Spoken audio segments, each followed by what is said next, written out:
The question of how and why the United Nations is the crux of the great conspiracy to destroy the sovereignty of the United States and the enslavement of the American people within a UN one-world dictatorship is a complete and unknown mystery to the vast majority of the American people. The reason for this unawareness of the frightening danger to our country and to the entire free world is simple. The masterminds behind this great conspiracy have absolute control of all of our mass communications media, especially television, the radio, the press, and Hollywood. We all know that our State Department, the Pentagon, and the White House have brazenly proclaimed that they have the right and the power to manage the news, to tell us not the truth, but what they want us to believe. They have seized that power on orders from their masters of the great conspiracy. And the objective is to brainwash the people into accepting the phony peace bait to transform the United States into an enslaved unit of the United Nations one world government. First of all, bear in mind that the so-called UN police action in Korea, fought by the United States, in which 150,000 of our sons were murdered and maimed, was part of the plot, just as the undeclared by Congress war in Vietnam, in which our sons are dying, is part of the plot, just as the plot against Rhodesia and South Africa, in which our sons will be dying, is part of the UN plot. However, the vitally important thing for all Americans, all you mothers of the boys who died in Korea and are now dying in Vietnam, to know is that our so-called leaders in Washington, whom we elected to safeguard our nation and our Constitution, are the betrayers, and that behind them are a comparatively small group of men whose sole objective is to enslave the whole world of humanity in their satanic plot of one world government. Now, in order to give you a very clear picture of this satanic plot, I will go back to its beginning, clear back in the middle of the 18th century, and name the men who put that plot into action, and then bring you down to the present, today's status of that plot. Now, as a matter of further intelligence, a term used by the FBI, let me clarify the meaning of the expression, "He is a liberal." The enemy, meaning the one world conspirators, have seized upon that word liberal as a cover-up for their activities. It sounds so innocent and so humanitarian to be liberal. Well, make sure that the person who calls himself a liberal or is described as a liberal is not in truth a red. Now then, this satanic plot was launched back in the 1760s when it first came into existence under the name of the Illuminati. This Illuminati was organized by one Adam Weishaupt, born a Jew, who was converted to Catholicism and became a Catholic priest, and then, at the behest of the then newly organized House of Rothschild, defected and organized the Illuminati. Naturally, the Rothschilds financed that operation. And every war since then, beginning with the French Revolution, has been promoted by the Illuminati, operating under various names and guises. I say under various names and guises because after the Illuminati was exposed and became too notorious, Weishaupt and his co-conspirators began to operate under various other names. In the United States, immediately after World War I, they set up what they called the Council on Foreign Relations, commonly referred to as the C.F.R. And this C.F.R. is actually the Illuminati in the United States. And its hierarchy, the masterminds in control of the C.F.R., to a very great extent are the descendants of the original Illuminati conspirators. But to conceal that fact, Most of them changed their original family names to American-sounding names. For example, the true name of the Dillons, Clarence and Douglas Dillon, once Secretary of the U.S. Treasury Department, is Lepowski. I'll come back to all this later. There is a similar establishment of the Illuminati in England, operating under the name of the British Institute of International Affairs. There are similar secret Illuminati organizations in France, Germany, and other nations operating under different names. And all these organizations, including the C.F.R., continuously set up numerous subsidiary or front organizations that are infiltrated into every phase of the various nations' affairs. But at all times, the operations of these organizations were and are masterminded and controlled by the internationalist bankers, who in turn were and are controlled by the Rothschilds. The details of how they accomplished the setting up of the C.F.R. in the United States, as also in the other nations, are far too voluminous to be described in this dissertation. But you can find it complete in News Bulletin number 122, entitled UN is Spawn of the Illuminati, and News Bulletin number 123, entitled C.F.R. Completely Unmasked as Illuminati. Both are published by the Cinema Educational Guild, Post Office Box 46205, Hollywood, California. You can get them for 50 cents per copy by writing to that address. Those news bulletins reveal the names of the original founders of the Illuminati and the Americanized names of their descendants in the present C.F.R. Now I'll go back to the activities of the original Illuminati conspirators. As revealed in News Bulletin number 122, one branch of the Rothschild family had financed Napoleon. Another branch of the Rothschilds, both branches the real masterminds of the Illuminati, financed Britain, Germany, and the other nations in the Napoleonic Wars.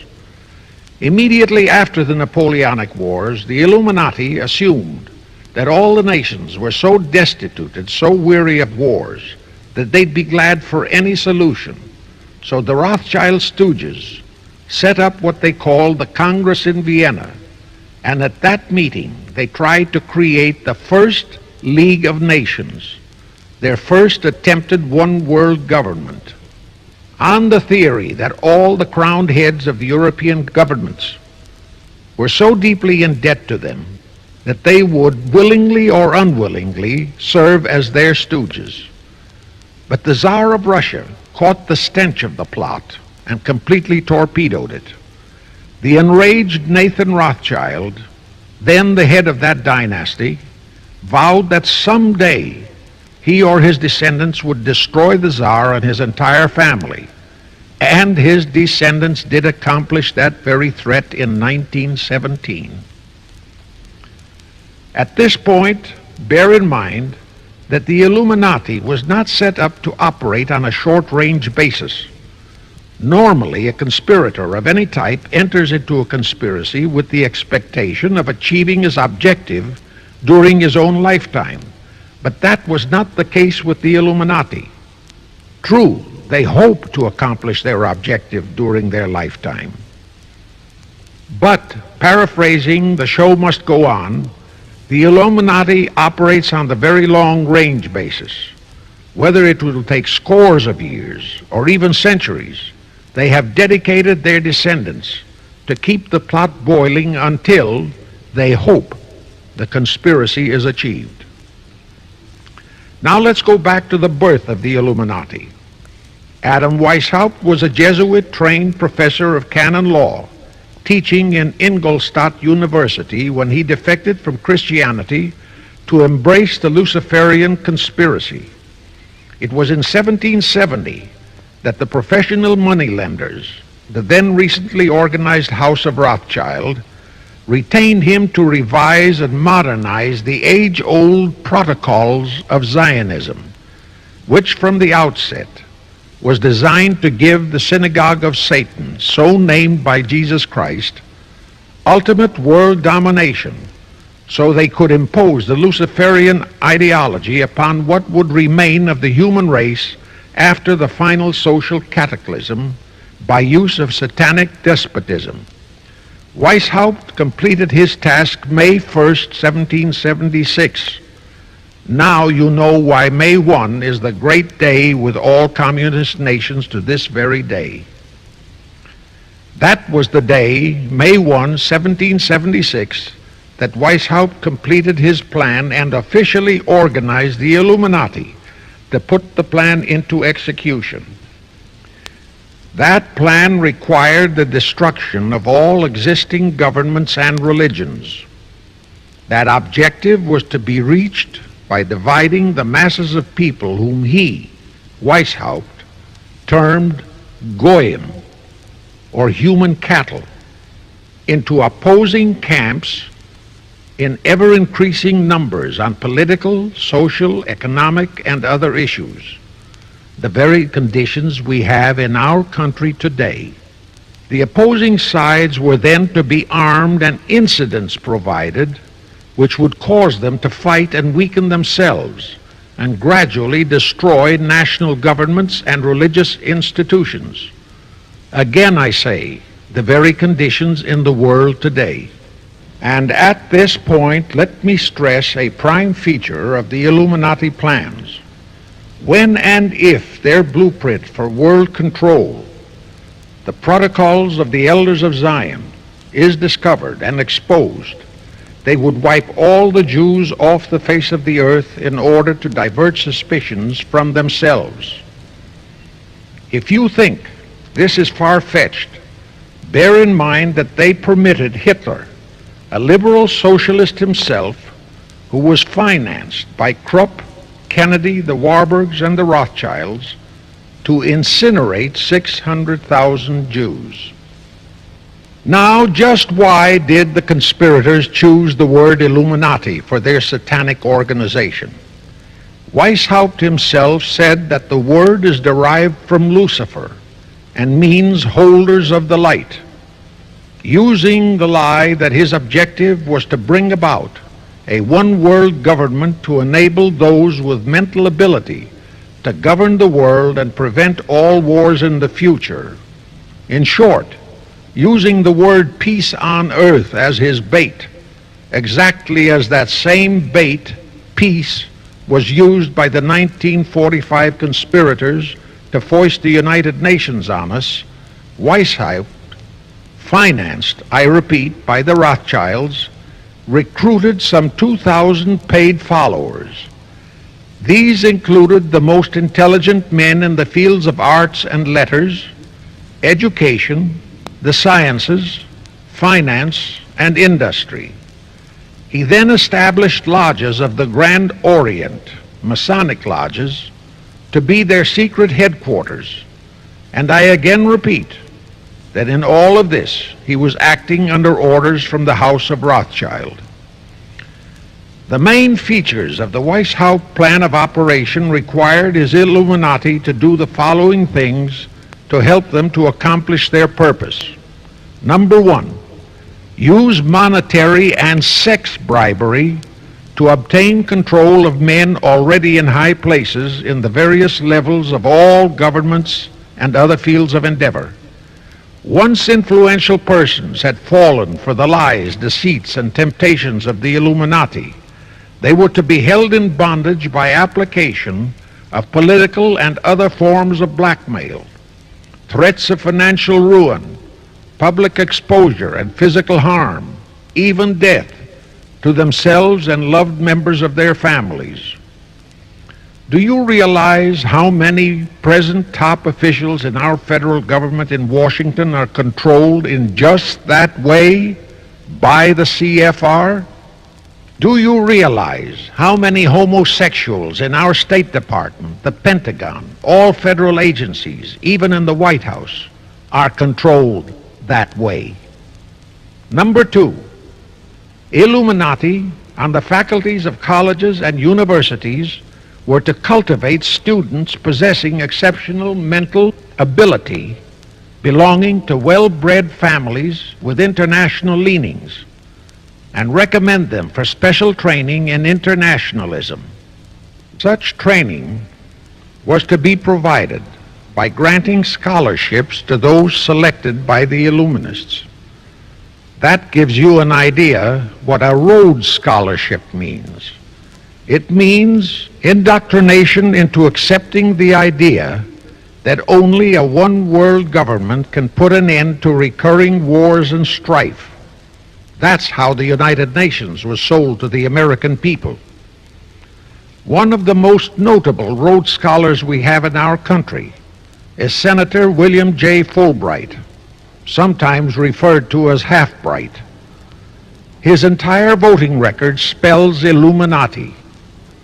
All such scholars were to be first persuaded and then convinced that men of special talent and brains have the right to rule those less gifted on the ground that the masses don't know what is best for them physically, mentally, and spiritually.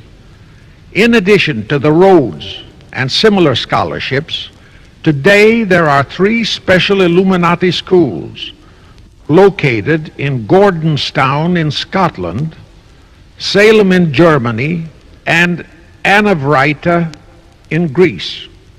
These 3 are known ones, but there are others that are kept undercover.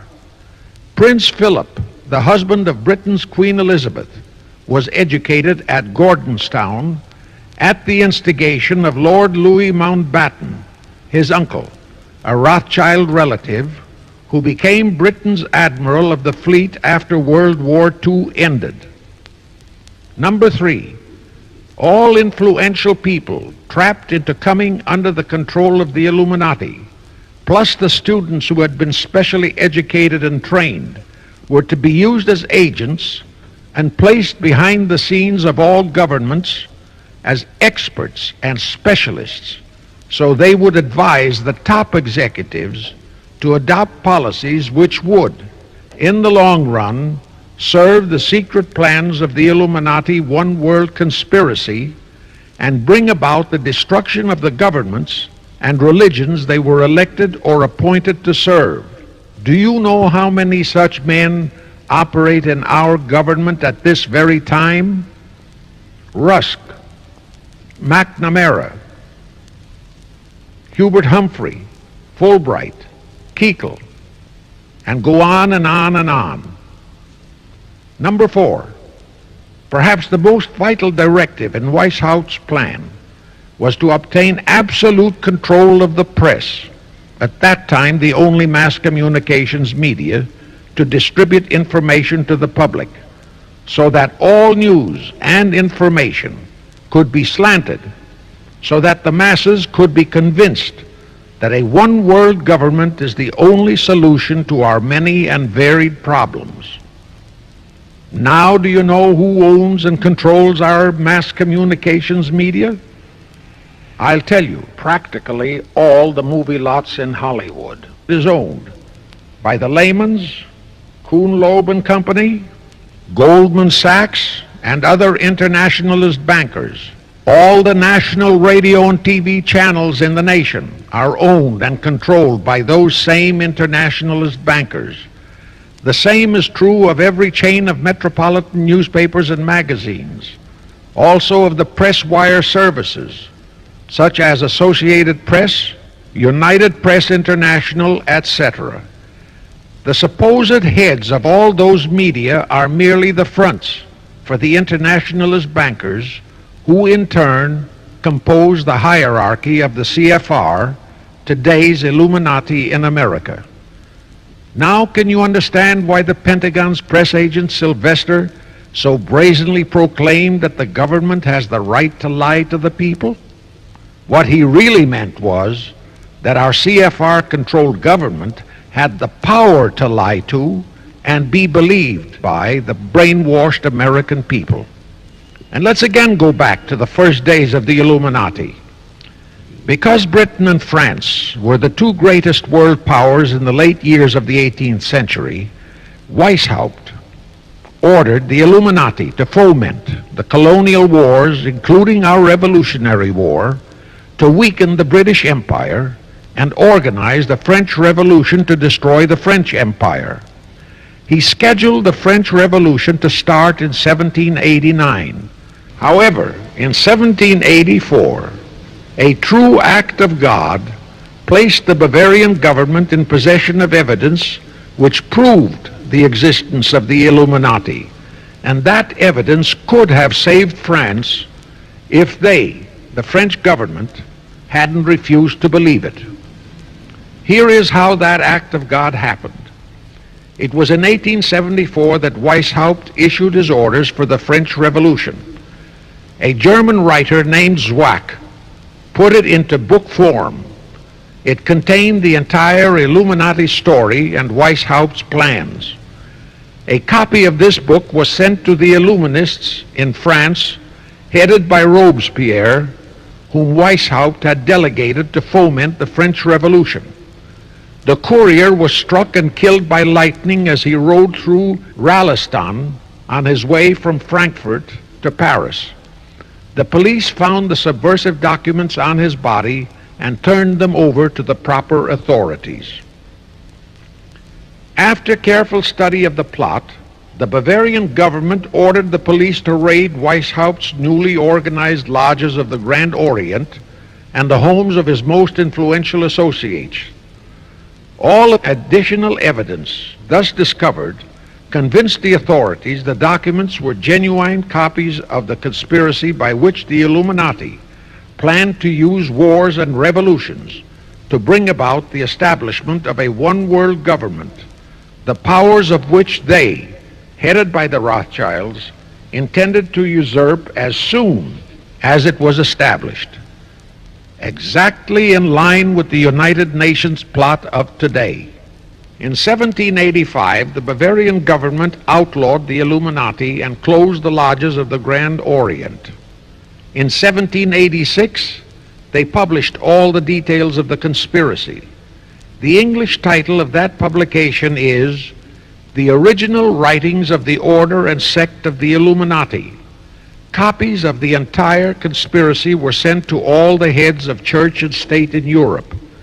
But the power of the Illuminati, which was actually the power of the Rothschilds, was so great that this warning was ignored. Nevertheless, Illuminati became a dirty word, and it went underground. At the same time, Weishaupt ordered Illuminists to infiltrate into the lodges of Blue Masonry and form their own secret societies within all secret societies. Only Masons who proved themselves internationalists and those whose conduct proved they had defected from God were initiated into the Illuminati.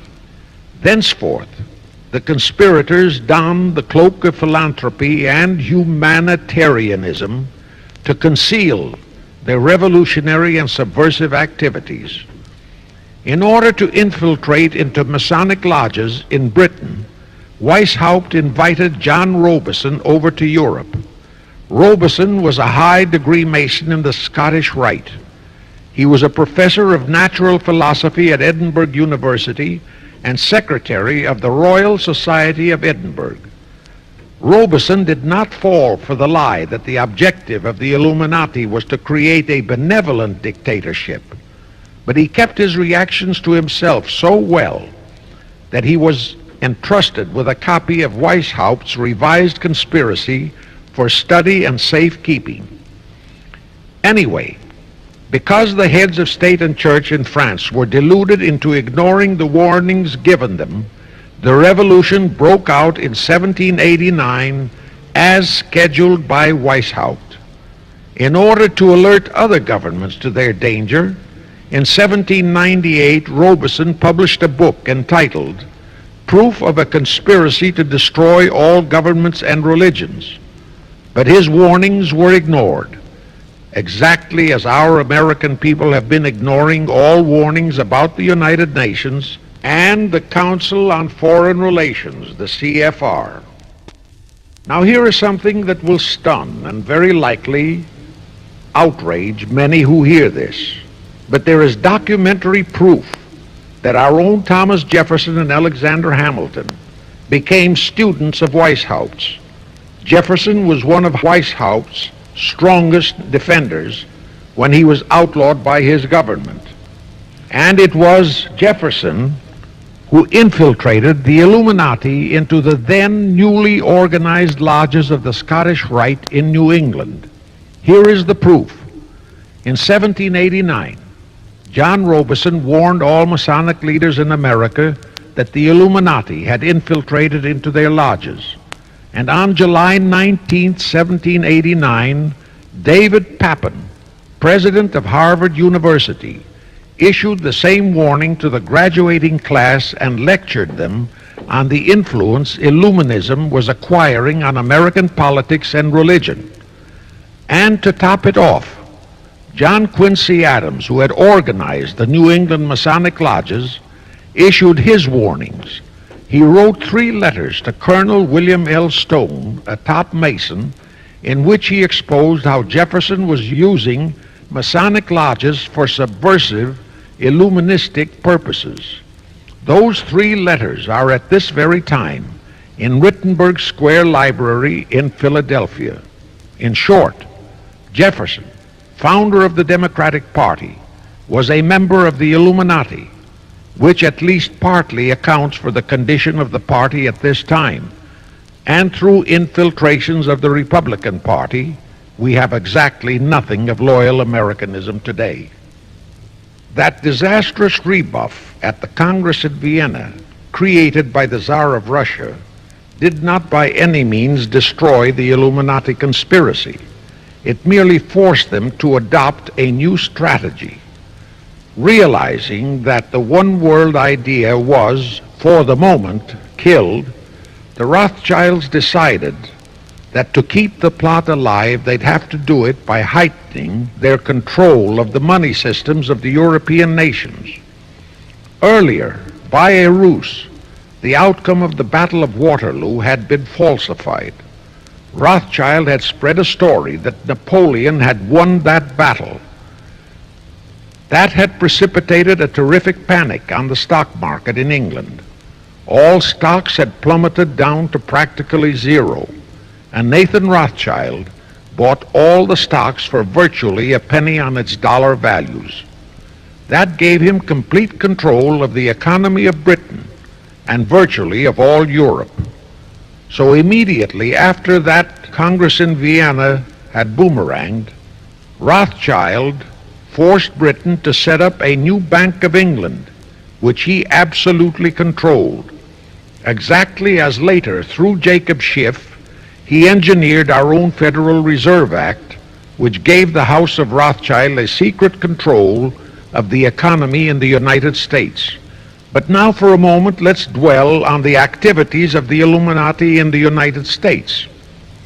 In 1826, one Captain William Morgan decided it was his duty to inform all Masons and the general public what the full truth was regarding the Illuminati, their secret plans and intended objectives. Also reveal the identities of the masterminds of the conspiracy. The Illuminati promptly tried Morgan in absentia and convicted him of treason.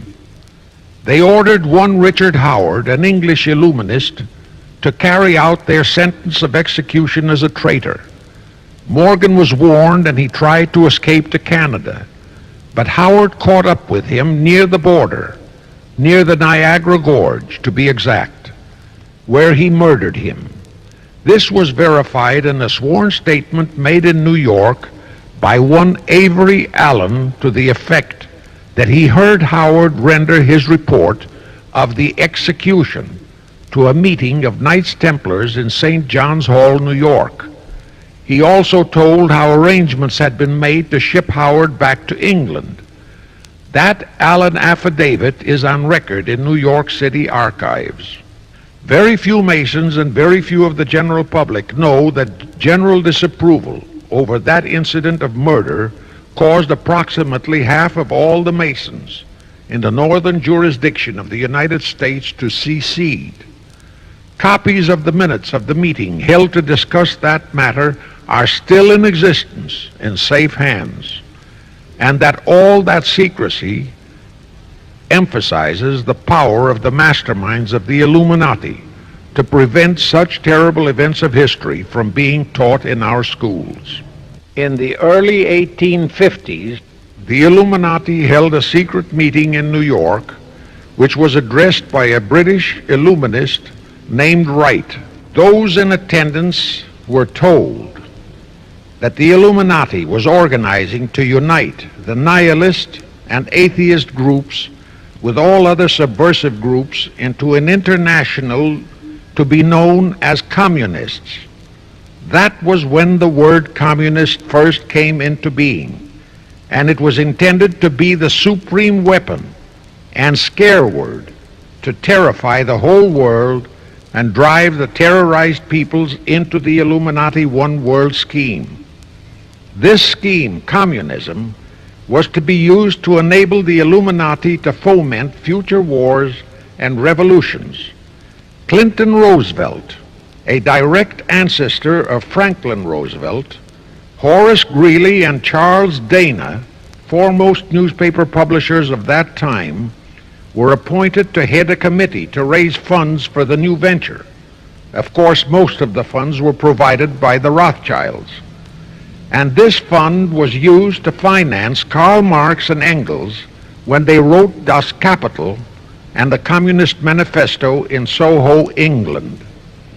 And this clearly reveals that communism is not a so-called ideology, but a secret weapon, a bogeyman word to serve the purpose of the Illuminati. Weishaupt died in 1830, but prior to his death he prepared a revised version of the age-old conspiracy, the Illuminati, which under various aliases was to organize, finance, direct, and control all international organizations and groups by working their agents into executive positions at the top. In the United States, we have Woodrow Wilson, Franklin Roosevelt, Jack Kennedy, Johnson, Rusk, McNamara, Fulbright, etc. as prime examples.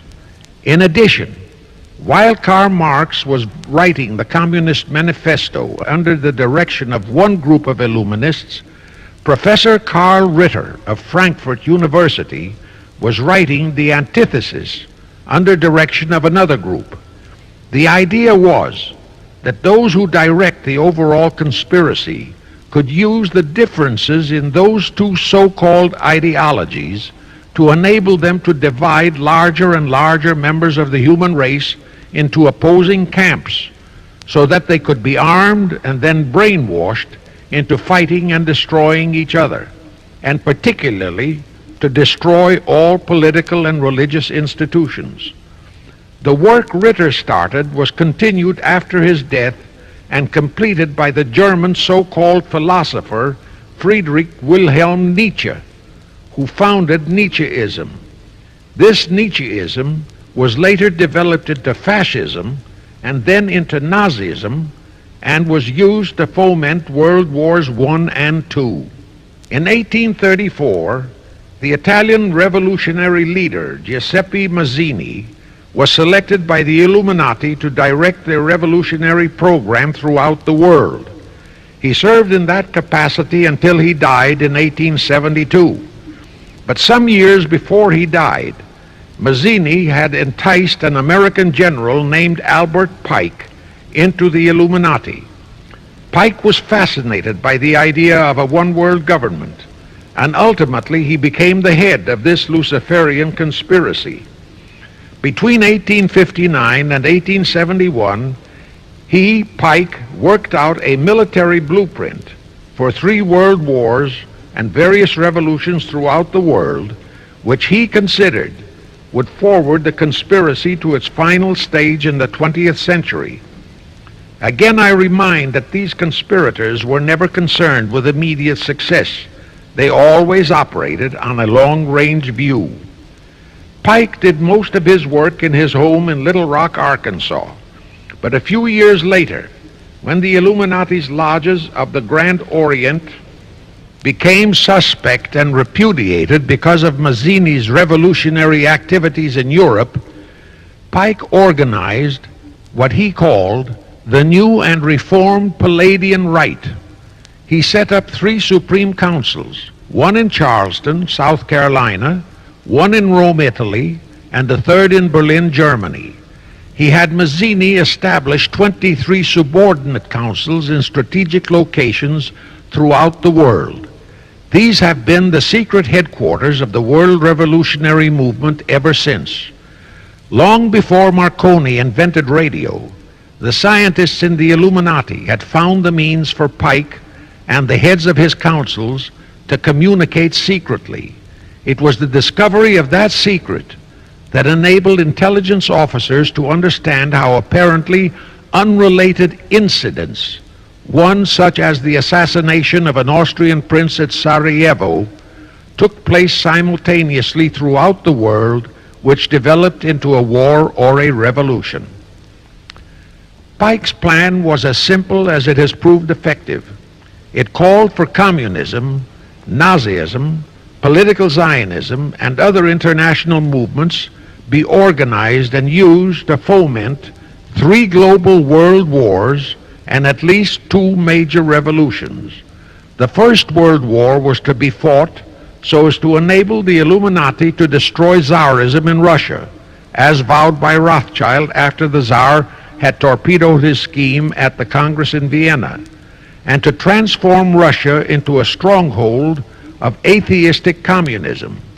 The differences stirred up by agents of the Illuminati between the British and German empires were to be used to foment this war. After the war would be ended, communism was to be built up and used to destroy other governments and weaken religions.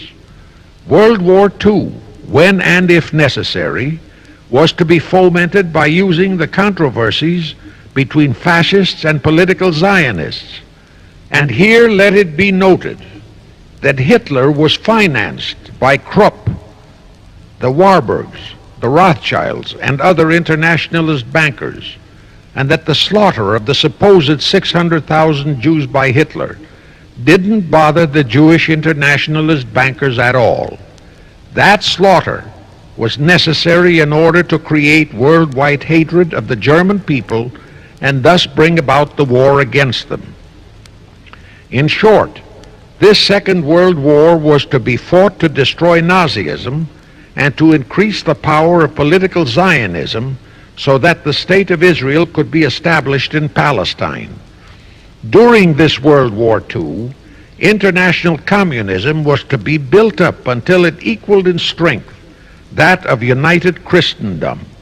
When it reached that point, it was to be contained and kept in check until required for the final social cataclysm. As we know now, Roosevelt, Churchill, and Stalin put that exact policy into effect, and Truman, Eisenhower, Kennedy, and Johnson continued that same exact policy.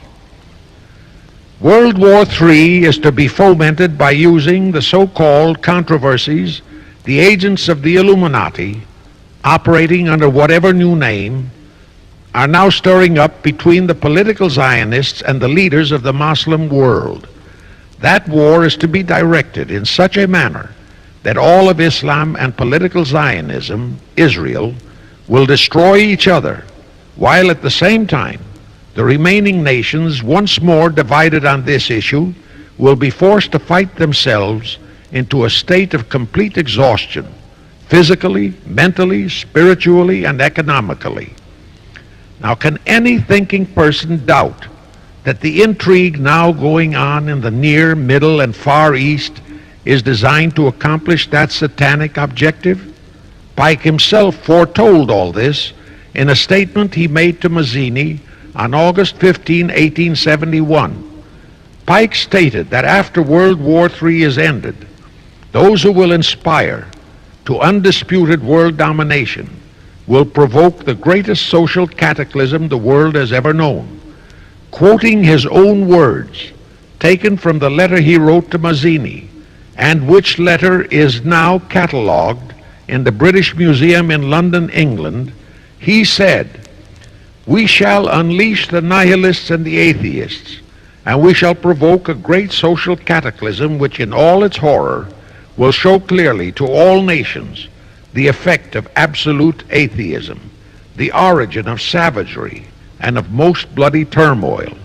Then everywhere the people forced to defend themselves against the world minority of revolutionaries will exterminate those destroyers of civilization, and the multitudes disillusioned with Christianity, whose deistic spirits will be from that moment on without direction and leadership, and anxious for an ideal but without knowledge where to send its adoration, will receive the true light through the universal manifestation of the pure doctrine of Lucifer, brought finally out into public view, a manifestation which will result from a general reactionary movement which will follow the destruction of Christianity and atheism, both conquered and exterminated at the same time."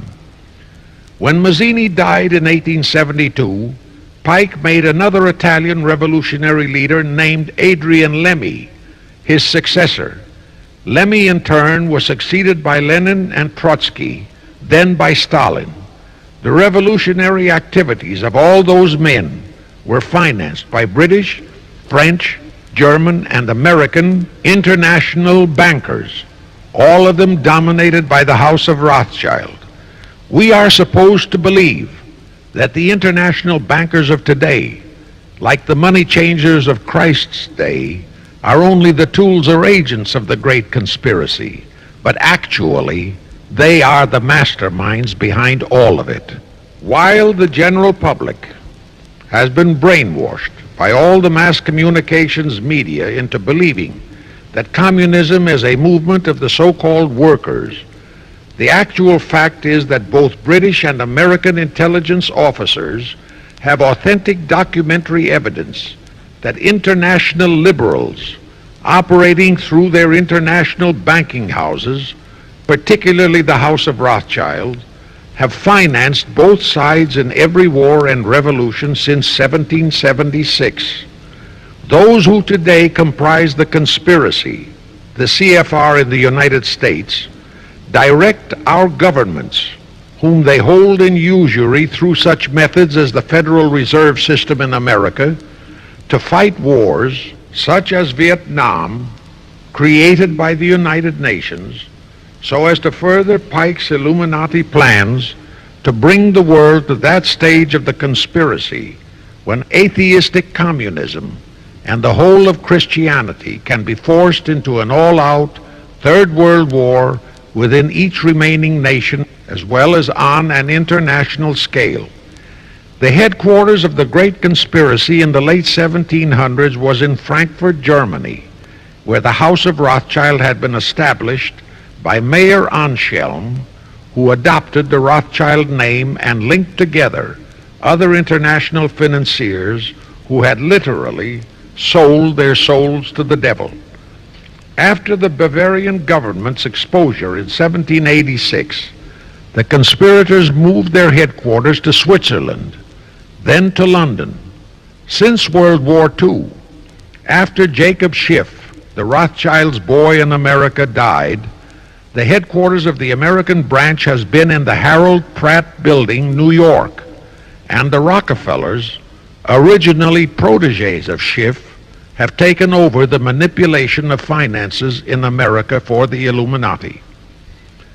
In the final phases of the conspiracy, the one world government will consist of the king dictator, head of the United Nations, the CFR, and a few billionaires, economists, and scientists who have proved their devotion to the great conspiracy.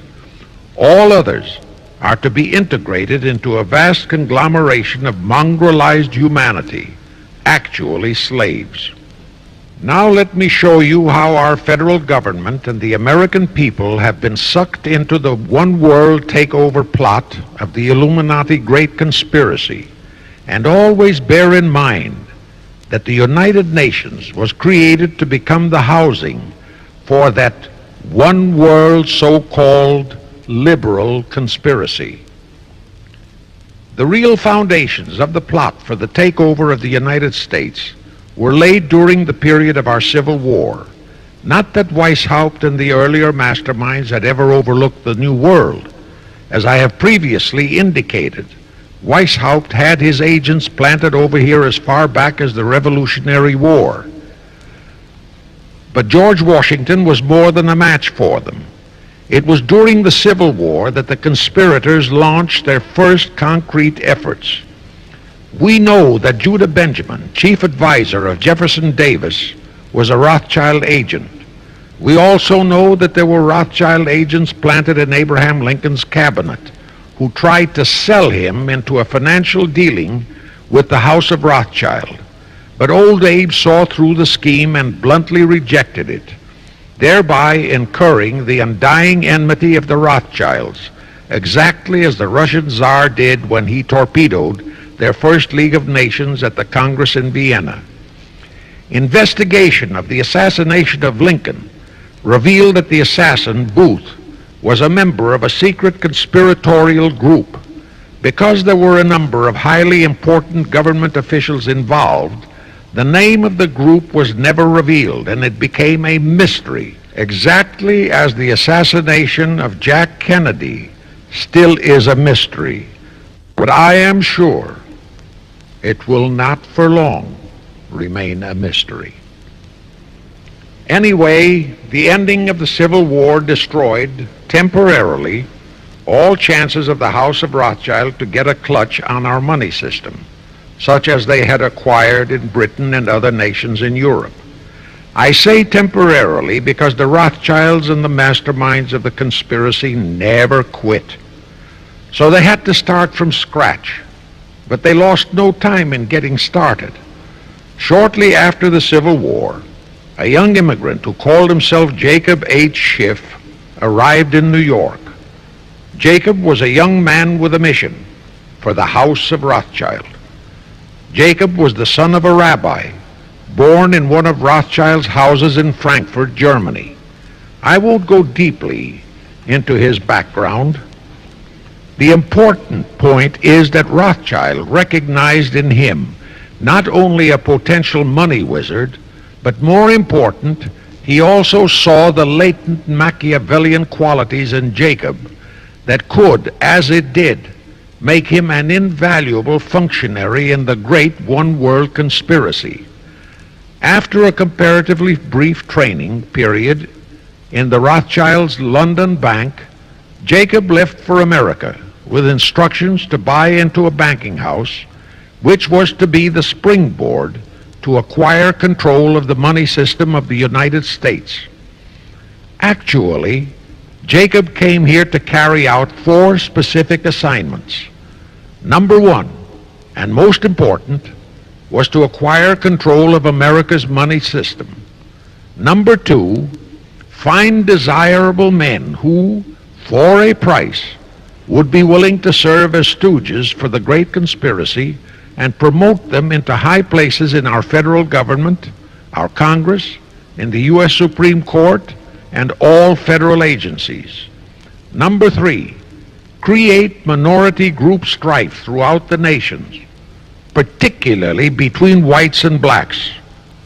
Number 4, create a movement to destroy religion in the United States, but Christianity to be the chief target.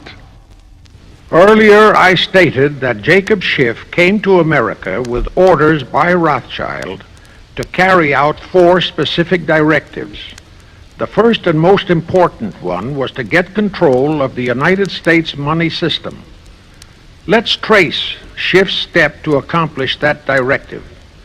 As a first step, he had to buy into a banking house, but it had to be the kind of a house that he could absolutely control and mold for that primary objective of entrapping our U.S. money system.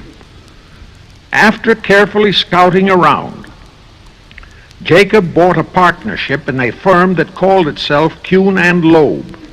Like Schiff, Kuhn and Loeb were immigrants from German Jewish ghettos. They came to the United States in the mid-1840s. Both started their business careers as itinerant pack peddlers. In the early 1850s, they pooled their interests and set up a merchandising store in Lafayette, Indiana, under the firm name of Kuhn and Loeb, servicing the covered wagon settlers on their way west. In the years that followed, they set up similar stores in Cincinnati and St. Louis. Then they added pawnbroking to their merchandising pursuits.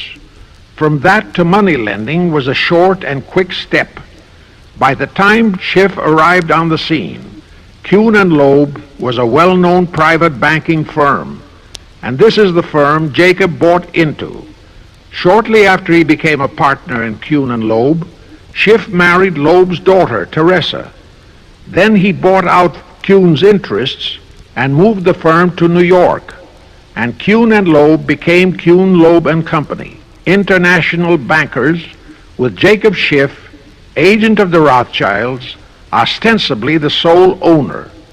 And throughout his career, this blend of Judas and Machiavelli, the first hierarch of the Illuminati, great conspiracy in America, posed as a generous philanthropist and a man of great holiness, the cover-up policy set forth by the Illuminati.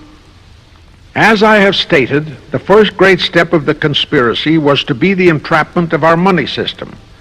To achieve that objective, Schiff had to get full cooperation of the then big banker elements in America, and that was easier said than done. Even in those years, Wall Street was the heart of the American money mart, and J.P. Morgan was its dictator. Next in line were the Drexels and the Biddles in Philadelphia. All the other financiers, big and little, danced to the music of those three houses, but particularly to that of Morgan. All of those three were proud, haughty, arrogant potentates. For the first few years, they viewed the little bewhiskered man from the German ghettos with utter contempt. But Jacob knew how to overcome that. He threw a few Rothschild bones to them, said bones being distribution in America of desirable European stock and bond issues. Then he discovered he had a still more potent weapon in his hands in the following. It was in the decades following our Civil War that our industries began to burgeon. We had great railroads to build. The oil, mining, steel, textile industries were bursting out of their swaddling clothes. All that called for vast financing. Much of that financing had to come from abroad. That meant the House of Rothschild, and that was when Schiff came into his own. He played a very crafty game. He became the patron saint of John D. Rockefeller, Edward R. Harriman, and Andrew Carnegie. He financed the Standard Oil Company for Rocky, the railroad empire for Harriman, and the steel empire for Carnegie. But instead of hogging all the other industries for Kuhn, Loeb and Company, he opened the doors of the House of Rothschild to Morgan, Biddle, and Drexel. In turn, Rothschild arranged the setting up of London, Paris, European, and other branches for those three, but always in partnerships with Rothschild subordinates. And Rothschild made it very clear to all those men that Schiff was to be the boss in New York. Thus, at the turn of the century, Schiff had a tight control of the entire banking fraternity on Wall Street, which by then, with Schiff's help, included Lehman Brothers, Goldman Sachs, and other internationalist banks, headed by men chosen by the Rothschilds. In short, that meant control of the nation's money powers, and he was then ready for the giant step, the entrapment of our national money system. Now, under our Constitution, all control of our money system is vested solely in our Congress. Schiff's next important step was to seduce our Congress to betray that constitutional edict by surrendering that control to the hierarchy of the Illuminati's great conspiracy. In order to legalize that surrender and thus make the people powerless to resist it, it would be necessary to have Congress enact special legislation. To accomplish that, Schiff would have to infiltrate stooges into both houses of Congress, stooges powerful enough to railroad Congress into passing such legislation. Equally, or even more important, he would have to plant a stooge in the White House, a president without integrity and without scruples, who would sign that legislation into law. To accomplish that, he had to get control of either the Republican or the Democratic Party. The Democratic Party was the more vulnerable. It was the hungrier of the two parties. Except for Grover Cleveland, the Democrats had been unable to land one of their men in the White House since before the Civil War. There were two reasons for that. Number one, poverty of the party. Number two, there were considerably more Republican-minded voters than Democrats. The poverty matter was not a great problem, but the voter problem was a different story. But as I previously said, Schiff was a smart cookie. Here is the atrocious and murderous method he employed to solve that voter problem. His solution emphasizes how very little the Jewish internationalist bankers care about their own racial brethren, as you shall see. Suddenly, around 1890, there broke out a nationwide series of pogroms in Russia. Many, many thousands of innocent Jews, men, women, and children, were slaughtered by the Cossacks and other peasants. Similar pogroms with similar slaughter of innocent Jews broke out in Poland, Romania, and Bulgaria. All those pogroms were fomented by Rothschild agents. As a result, Jewish terrified refugees from all those nations swarmed into the United States, and that continued throughout the next 2 or 3 decades because the pogroms were continuous through all those years. All those refugees were aided by self-styled humanitarian committees set up by Schiff, the Rothschilds, and all the Rothschild affiliates. In the main, the refugees streamed into New York, but the Schiff-Rothschild humanitarian committees found ways to shuffle many of them into other large cities, such as Chicago, Boston, Philadelphia, Detroit, Los Angeles, etc. All of them were quickly transformed into naturalized citizens and educated to register as Democrats. Thus, all of that so-called minority group became solid Democratic voter blocs in their communities, all controlled and maneuvered by their so-called benefactors. And shortly after the turn of the century, they became vital factors in the political life of our nation.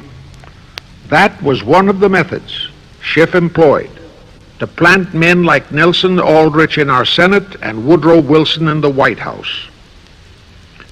At this point, let me remind you of another of the important jobs that was assigned to Schiff when he was dispatched to America. I refer to the job of destroying the unity of the American people by creating minority group and racial strife. By the pogrom-driven Jewish refugees into America, Schiff was creating one ready-made minority group for that purpose. But the Jewish people as a whole, made fearful by the pogroms, could not be depended upon to create the violence necessary to destroy the unity of the American people. But right within America, there was an already made-to-order, although as yet a sleeping minority group, the Negroes, who could be sparked into so-called demonstrations, rioting, looting, murder, and every other type of lawlessness. All that was necessary was to incite and arouse them. Together, those two minority groups, properly maneuvered, could be used to create exactly the kind of strife in America the Illuminati would need to accomplish their objective. Thus, at the same time that Schiff and his co-conspirators were laying their plans for the entrapment of our money system, they were also perfecting plans to hit the unsuspecting American people with an explosive and terrifying racial upheaval that would tear the people into hate fractions and create chaos throughout the nation, especially on all college and university campuses. all protected by Earl Warren decisions and our so-called leaders in Washington. Of course, perfecting those plans required time and infinitely patient organizing. Now, to remove all doubts, I'll take a few moments to give you documentary proof of this racial strife plot. First of all, they had to create leaderships and organizations to draw in millions of dupes, both Jewish and Negroes, who would do the demonstrating and commit the rioting, looting, and lawlessness. So in 1909, Schiff, the Laymans, and other conspirators organized and set up the National Association for the Advancement of the Colored People, known as the NAACP. The presidents, directors, and legal counsels of the NAACP were always white men, Jews appointed by Schiff. And this is the case to this very day. Then, in 1913, the Schiff Group organized the Anti-Defamation League of the B'nai B'rith, commonly known as the ADL, to serve as the Gestapo and hatchet man outfit for the entire Great Conspiracy.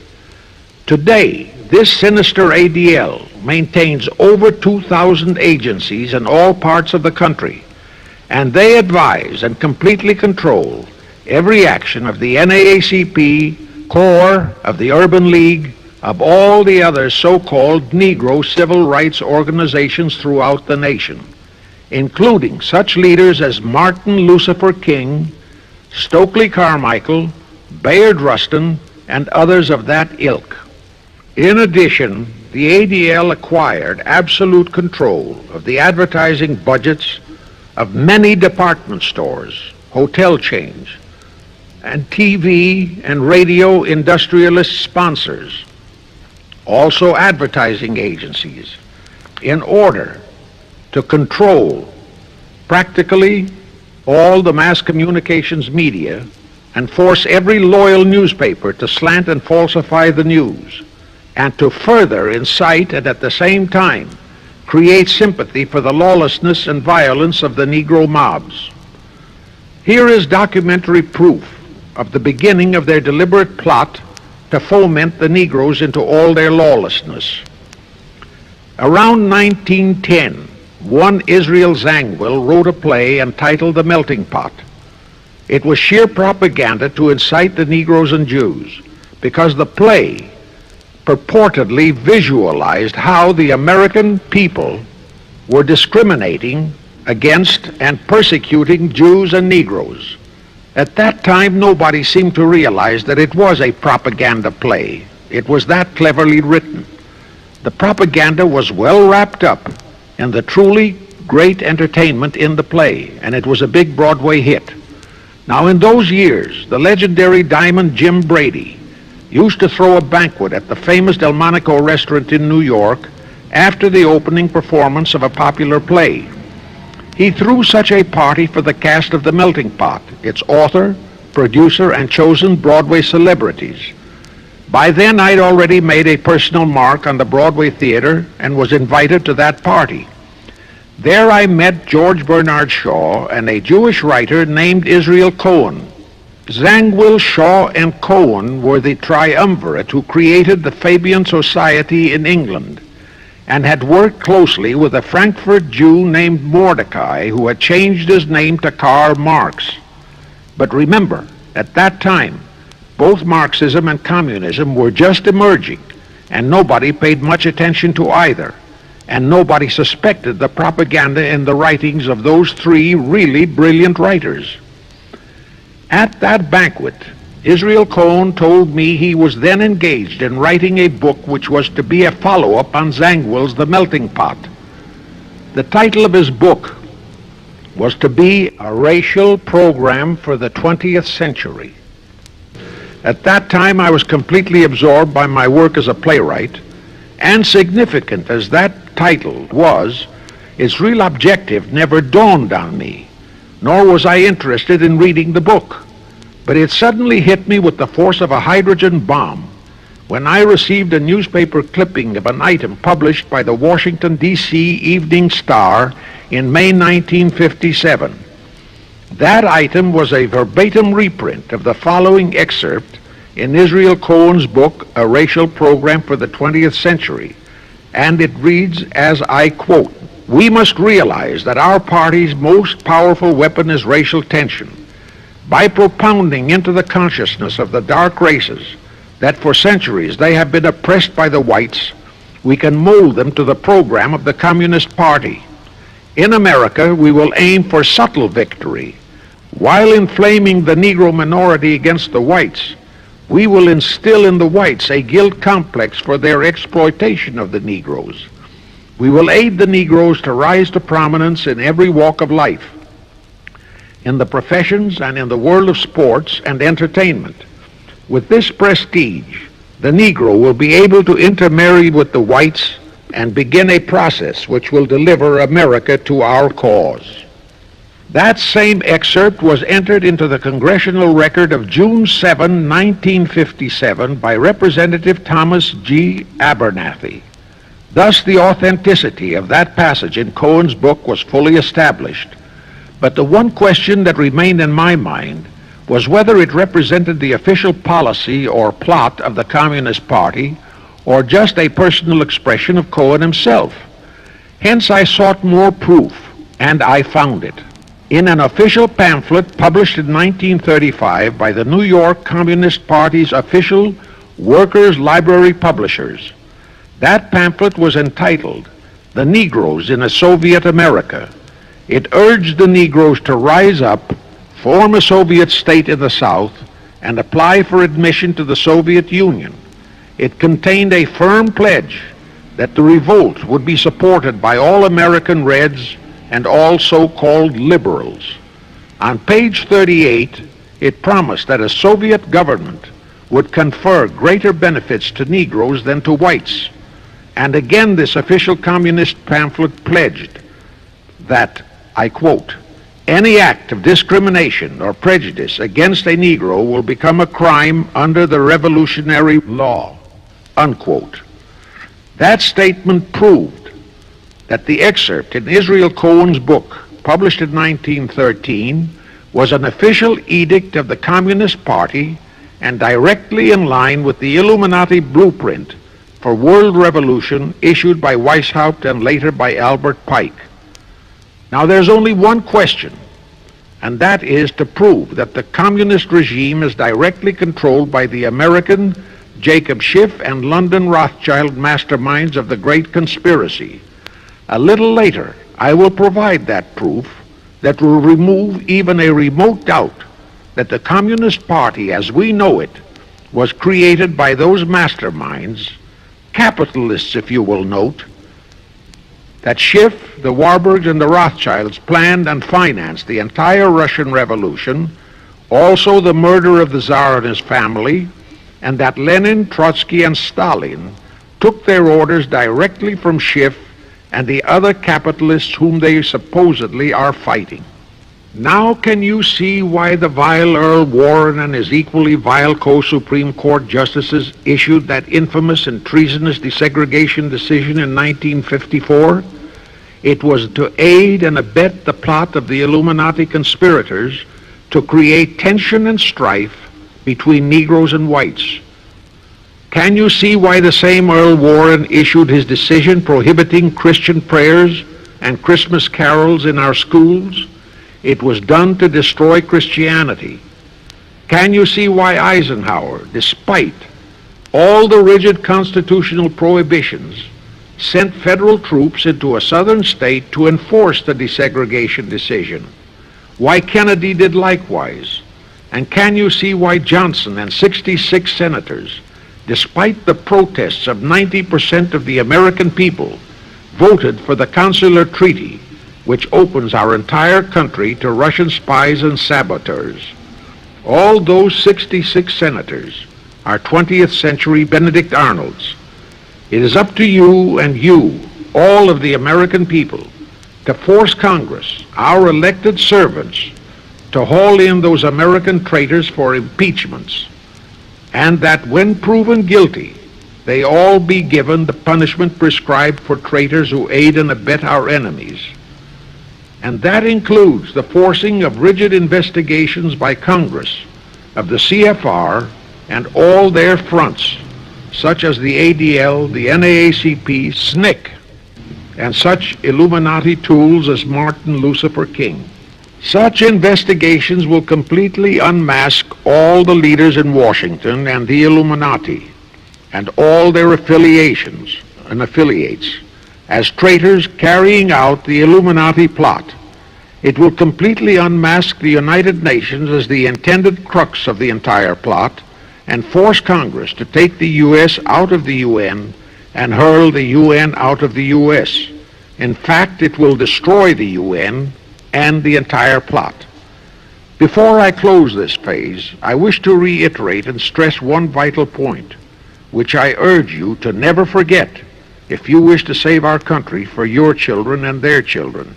Here is the point.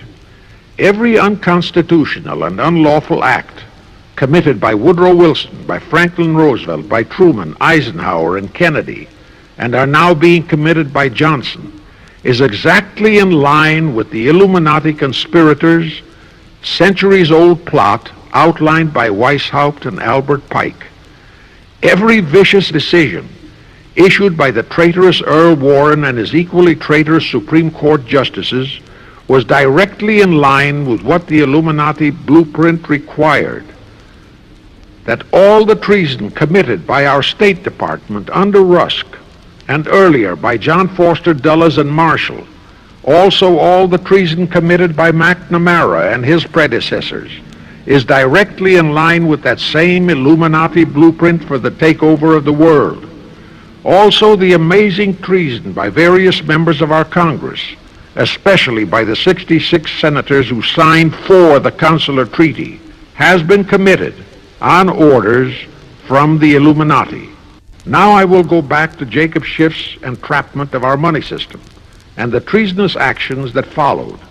It will also reveal the Schiff-Rothschild control of not only Karl Marx, but of Lenin, Trotsky, and Stalin, who created the revolution in Russia and set up the Communist Party. It was in 1908 that Schiff decided the time had come for his seizure of our money system. His chief lieutenants in that seizure were Colonel Edward Mandel House, whose entire career was that of chief executive and courier for Schiff, as I shall show, Bernard Baruch, and Herbert Lehman. In the fall of that year, they assembled in secret conclave at the Jekyll Island Hunt Club, owned by J.P. Morgan at Jekyll Island, Georgia. Among those present were J.P. Morgan, John D. Rockefeller, Colonel House, Senator Nelson Aldrich, Schiff, Stillman and Vanderlip of the New York National City Bank, W.N.J. Seligman, Eugene Meyer, Bernard Baruch, Herbert Lehman, Paul Warburg, in short, all of the international bankers in America, all of them members of the hierarchy of the Illuminati's great conspiracy. A week later, they emerged with what they called the Federal Reserve System.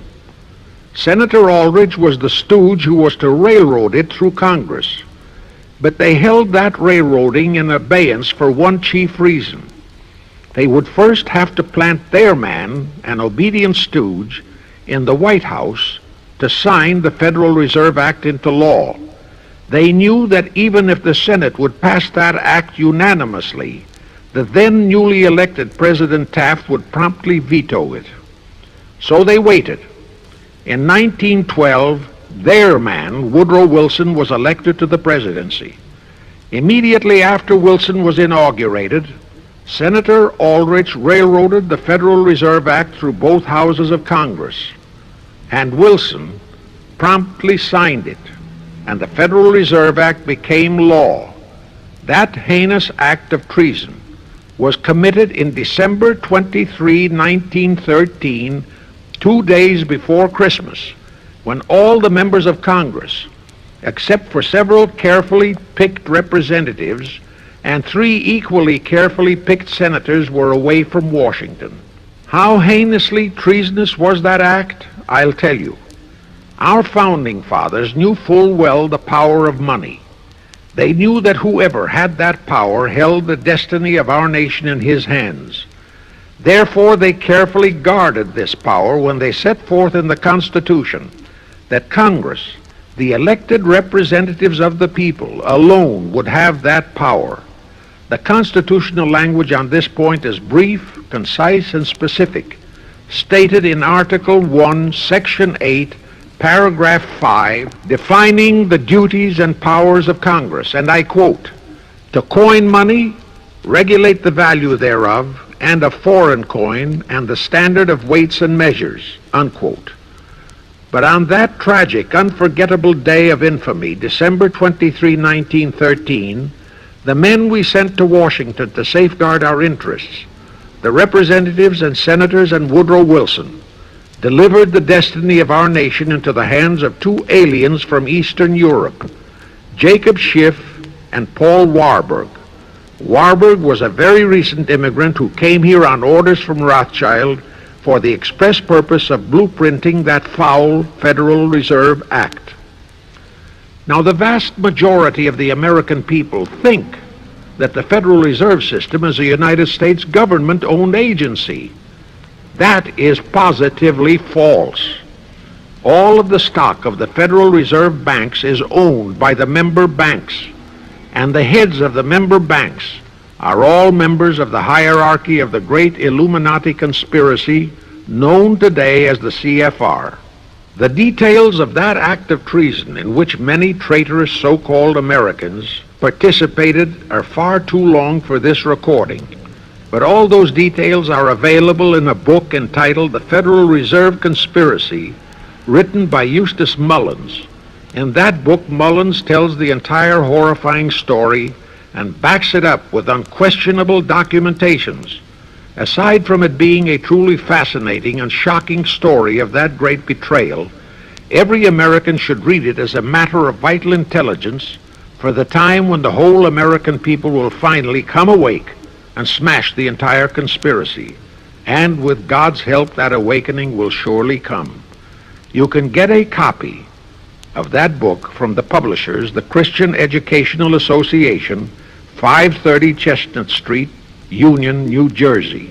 Now, if you think that those aliens and their by accident of birth American co-conspirators would be content with just the control of our money system, you're in for another very sad shock.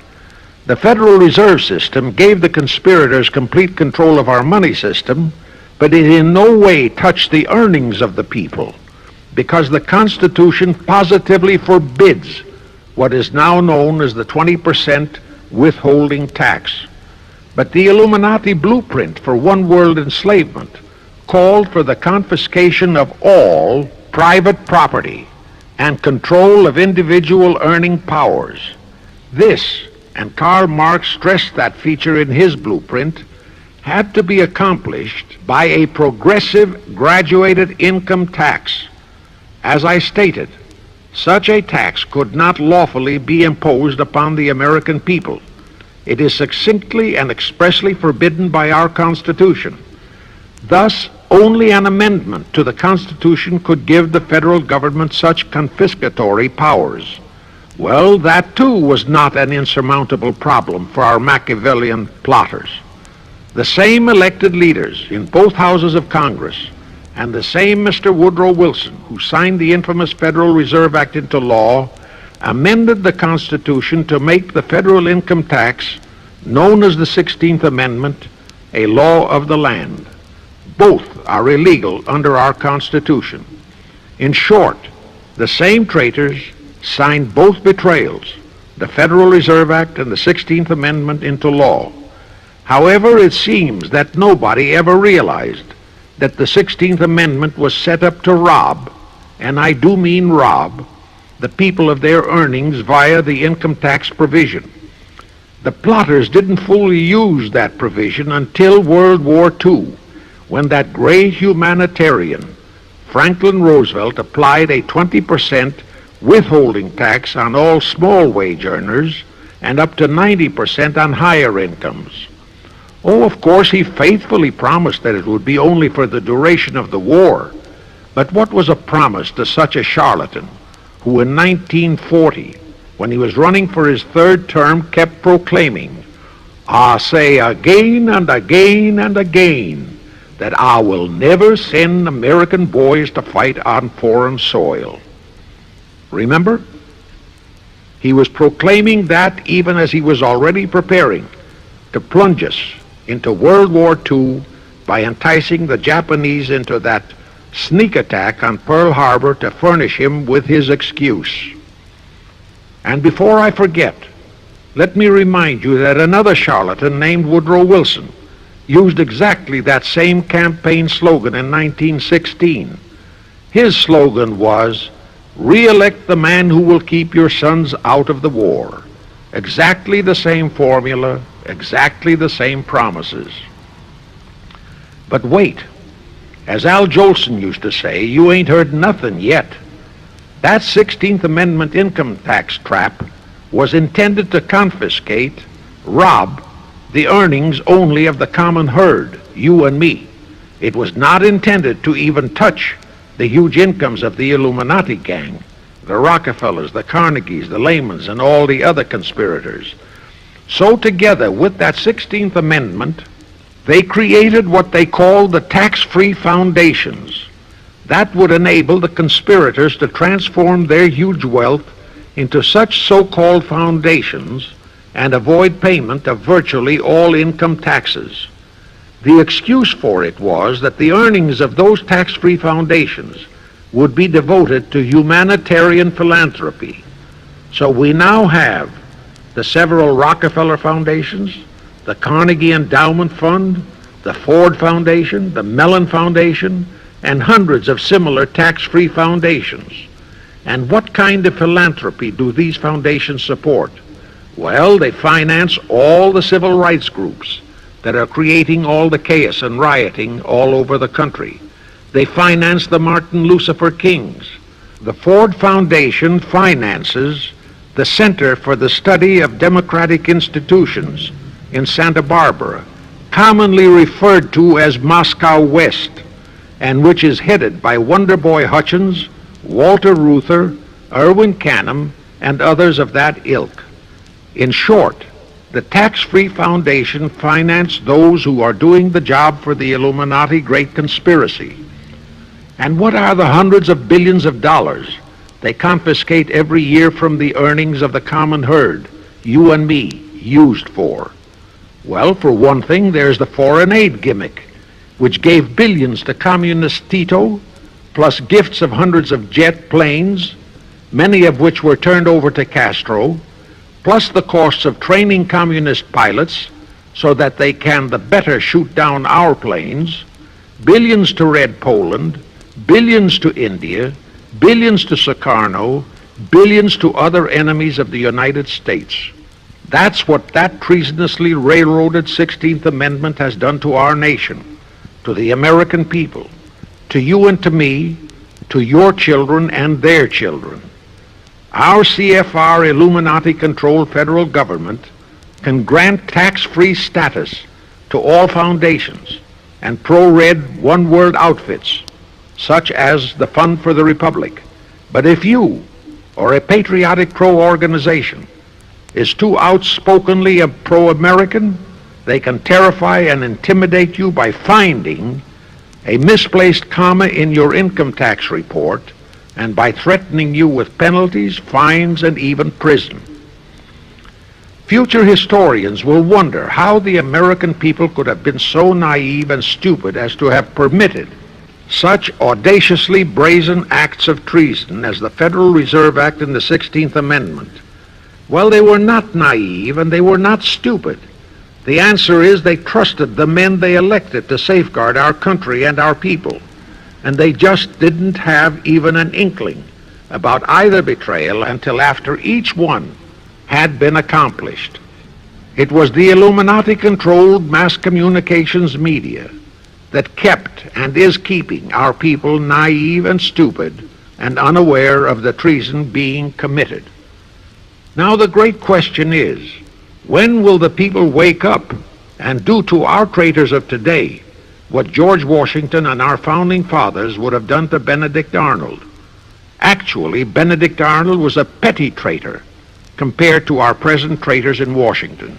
Now let's go back to the events that followed the rape of our Constitution by the passage of the Federal Reserve Act of the 16th Amendment. With Wilson completely under their control, the masterminds of the Great Conspiracy put in motion their next and what they hoped would be their final steps to achieve their one world government. The first of those steps was to be World War I. Why war? Simple. The only excuse for a one world government is that it will supposedly ensure peace. The only thing that can make people cry for peace is war. War brings chaos, destruction, exhaustion, to winner as well as to loser. It brings economic ruin to both. Most important, it destroys the flower of the young manhood of both. To the saddened and heartbroken oldsters, the mothers and fathers, who are left with nothing but memories of their beloved sons, peace becomes worth any price. And that is the emotion upon which the conspirators depend for the success of their satanic plot. Throughout the 19th century, from 1814 to 1914, the world as a whole was at peace. Such wars as the Franco-Prussian, our own Civil War, the Russo-Japanese War, were what might be termed local disturbances that did not affect the rest of the world. All the great nations were prosperous, the peoples staunchly nationalistic and fiercely proud of their sovereignties. It was utterly unthinkable that the French and the German peoples would be willing to live under a one-world government, or the Turks and the Russians, or the Chinese and the Japanese. Even more unthinkable that a Kaiser Wilhelm, or a Franz Joseph, or a Tsar Nicholas, or any monarch would willingly and meekly surrender his throne to a one-world government. But bear in mind that the peoples in all nations are the real power, and only one thing, war, could make the peoples yearn and clamor for a peace-ensuring one-world government. But it would have to be a frightful and horribly devastating war. It could not be just a local disturbing war between just two nations. It would have to be a world war. No major nation must be left untouched by the horrors and devastation of such a war. The cry for peace must be made universal. Actually, that was the format set by the Illuminati and Nathan Rothschild at the turn of the 19th century. They first maneuvered all of Europe into the Napoleonic Wars. Then the Congress in Vienna, which they, and particularly Rothschild, planned to transform into a League of Nations, which was to have been the housing for their one-world government, exactly as the present United Nations was set up to be the housing for the forthcoming, God forbid, one-world government. Anyway, that was the format the House of Rothschild and Jacob Schiff decided to employ to achieve their objective in 1914. Of course, they knew that that same format had failed in 1814, but they theorized that was only because the Tsar of Russia had torpedoed that scheme. Well, the present 1914 conspirators would eliminate that 1814 fly in the ointment. They'd make sure that after the New World War, they were conspiring there'd be no Tsar of Russia around to throw monkey wrenches into the machinery. I won't go into how they accomplished this first step to launch a world war.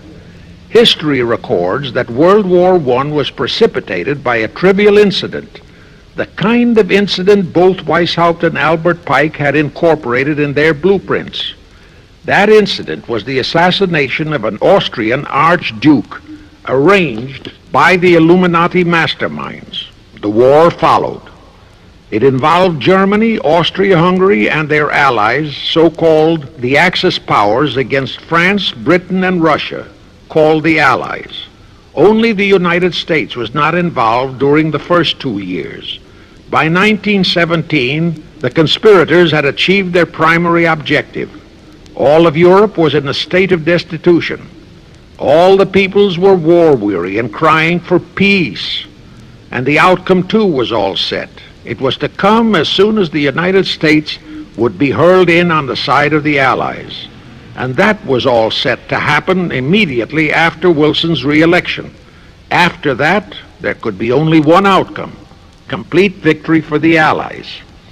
To fully confirm my statement that long before 1917, the conspiracy headed in America by Jacob Schiff had it all set to hurl the United States into that war, I will cite the proof. When Wilson was campaigning for re-election in 1916, his chief appeal was, "Re-elect the man who will keep your sons out of the war." But during that same campaign, the Republican Party publicly charged that Wilson had long committed himself to throw us into the war. They charged that if he would be defeated, he would accomplish that act during his few remaining months in office. But if re-elected, he would hold off until after re-election.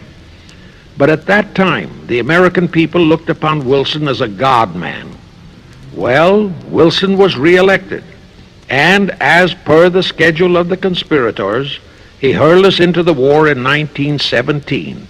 He used the sinking of the Lusitania as an excuse, a sinking which also was prearranged.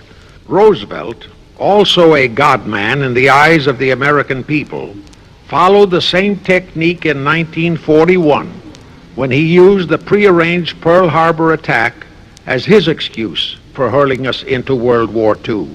Now, exactly as the conspirators planned, victory for the Allies would eliminate all the monarchs of the defeated nations and leave all their peoples leaderless, confused, bewildered, and perfectly conditioned for the one world government the great conspiracy intended would follow. But there still would be an obstacle, the same obstacle that had balked the Illuminati and Rothschild at that Congress in Vienna peace gathering after the Napoleonic Wars. Russia would be on the winning side this time, as it was in 1814. Therefore, the Tsar would be securely on his throne. Here it is pertinent to note that Russia, under the Tsarist regime, had been the one country in which the Illuminati had never made any headway, nor had the Rothschilds ever been able to infiltrate their banking interests. Thus, a winning Tsar would be more difficult than ever to cope with. Even if he could be enticed into a so-called League of Nations, it was a foregone conclusion that he would never, but never go for a one-world government. So even before the outbreak of World War I, the conspirators had a plan in the making to carry out Nathan Rothschild's vow of 1814 to destroy the Tsar and also murder all possible royal heirs to the throne. And it would have to be done before the close of the war, and the Russian Bolsheviki were to be their instruments in this particular plot. From the turn of the century, the chiefs of the Bolsheviki were Nikolai Lenin, Leon Trotsky, and later Joseph Stalin. Of course, those were not their true family names. Prior to the outbreak of the war, Lenin headquartered in Paris. After the outbreak, Switzerland became his haven. Trotsky's headquarters were on the Lower East Side in New York, largely the habitat of Russian Jewish refugees. Both Lenin and Trotsky were similarly bewhiskered and unkempt. In those days, that was the badge of Bolshevism. Both lived well, yet neither had a regular occupation. Neither had any visible means of support, yet both always had plenty of money.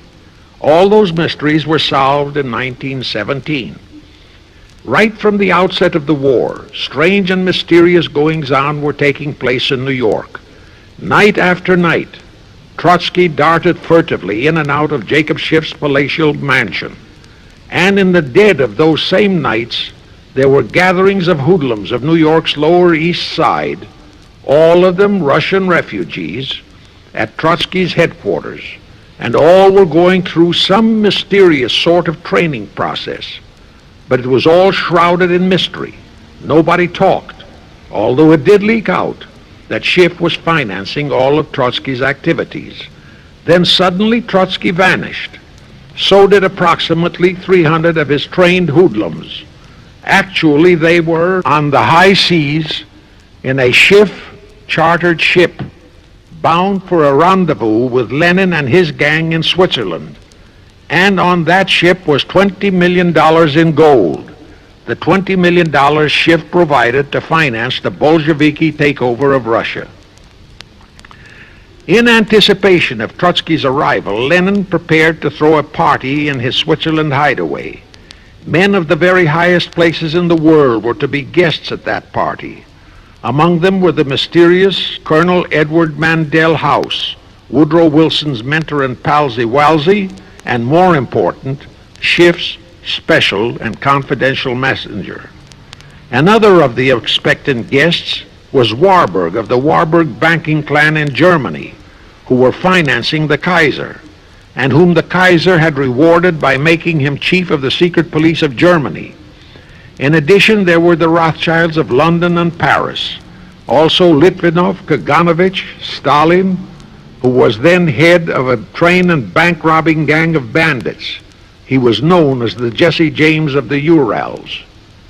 And here I must remind that England and France were then long in war with Germany, and that on February 3, 1917, Wilson had broken off all diplomatic relations with Germany. Therefore, Warburg, Colonel House, the Rothschild, and all those others were enemies. But of course, Switzerland was neutral ground where enemies could meet and be friends, especially if they had some scheme in common. That Lenin party was very nearly wrecked by an unforeseen incident. The Schiff chartered ship on its way to Switzerland was intercepted and taken into custody by a British warship. But Schiff quickly rushed orders to Wilson to order the British to release the ship intact with the Trotsky hoodlums and the gold. Wilson obeyed. He warned the British that if they refused to release the ship, the United States would not enter the war in April as he had faithfully promised a year earlier. The British heeded the warning, Trotsky arrived in Switzerland, and the Lenin party went off as scheduled. But they still faced what ordinarily would have been the insurmountable obstacle of getting the Lenin-Trotsky band of terrorists across the border into Russia. Well, that's where Brother Warburg, chief of the German secret police, came in. He loaded all those thugs into sealed freight cars and made all the necessary arrangement for their secret entry into Russia. The rest is history. The revolution in Russia took place, and all members of the royal Romanov family were murdered. Now, my chief objective is to establish beyond even a remote doubt that communism, so-called, is an integral part of the Illuminati's great conspiracy for the enslavement of the entire world, that communism, so-called, is merely their weapon and bogeyman word to terrify the peoples of the whole world, and that the conquest of Russia and the creation of communism was in great part organized by Schiff and the other international bankers right in our own city of New York. A fantastic story? Yes. Some might even refuse to believe it. Well, for the benefit of any doubting Thomas, I will prove it by reminding that just a few years ago, Charlie Knickerbocker, a Hearst newspaper columnist, published an interview with John Schiff, grandson of Jacob, in which young Schiff confirmed the entire story and named the figure old Jacob contributed, $20 million. If anybody still has even a remote doubt that the entire menace of communism was created by the masterminds of the great conspiracy right in our own city of New York, I will cite the following historical fact. All records show that when Lenin and Trotsky engineered the capture of Russia, they operated as heads of the Bolsheviki party. Now, Bolshevism is a purely Russian word. The masterminds realized that Bolshevism could never be sold as an ideology to any but the Russian people. So in April 1918, Jacob Schiff dispatched Colonel House to Moscow with orders to Lenin, Trotsky, and Stalin to change the name of their regime to the Communist Party and to adopt the Karl Marx Manifesto as the constitution of the Communist Party. Lenin, Trotsky, and Stalin obeyed, and that year of 1918 was when the Communist Party and the menace of communism came into being. All this is confirmed in Webster's Collegiate Dictionary, 5th edition. In short, communism was created by the capitalists. Thus, until November 11, 1918, the entire fiendish plan of the conspirators worked perfectly. All the great nations, including the United States, were war-weary, devastated, mourning their dead. Peace was the great universal desire. Thus, when it was proposed by Wilson to set up a League of Nations to ensure peace, all the great nations, with no Russian Tsar to stand in their way, jumped on that bandwagon without even stopping to read the fine print in that insurance policy. That is, all but one, the United States, the very one that Schiff and his co-conspirators least expected would balk.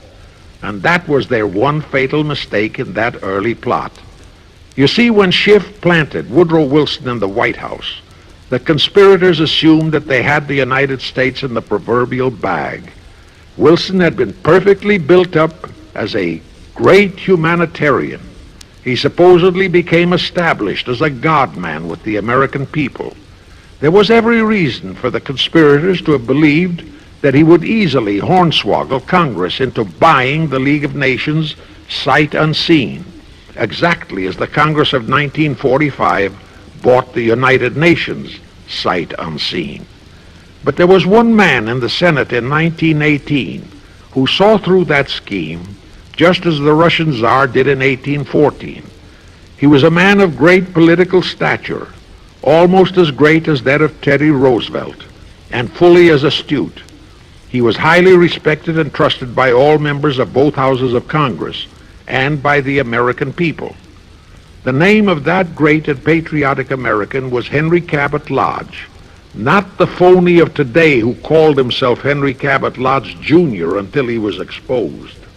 Lodge completely unmasked Wilson and kept the United States out of the League of Nations. Here it becomes of great interest to know the real reason for the Wilson League of Nations flop. As I previously stated, Schiff was sent to the United States to carry out 4 specific assignments. Number 1 and most important was to acquire complete control of the U.S. money system.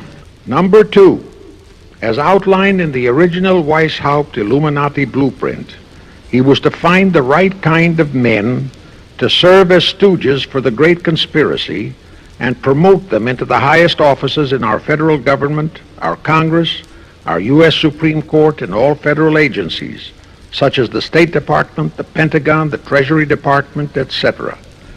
Number 3, destroy the unity of the American people by creating minority group strife throughout the nation, especially between the whites and blacks as outlined in Israel Cohen's book.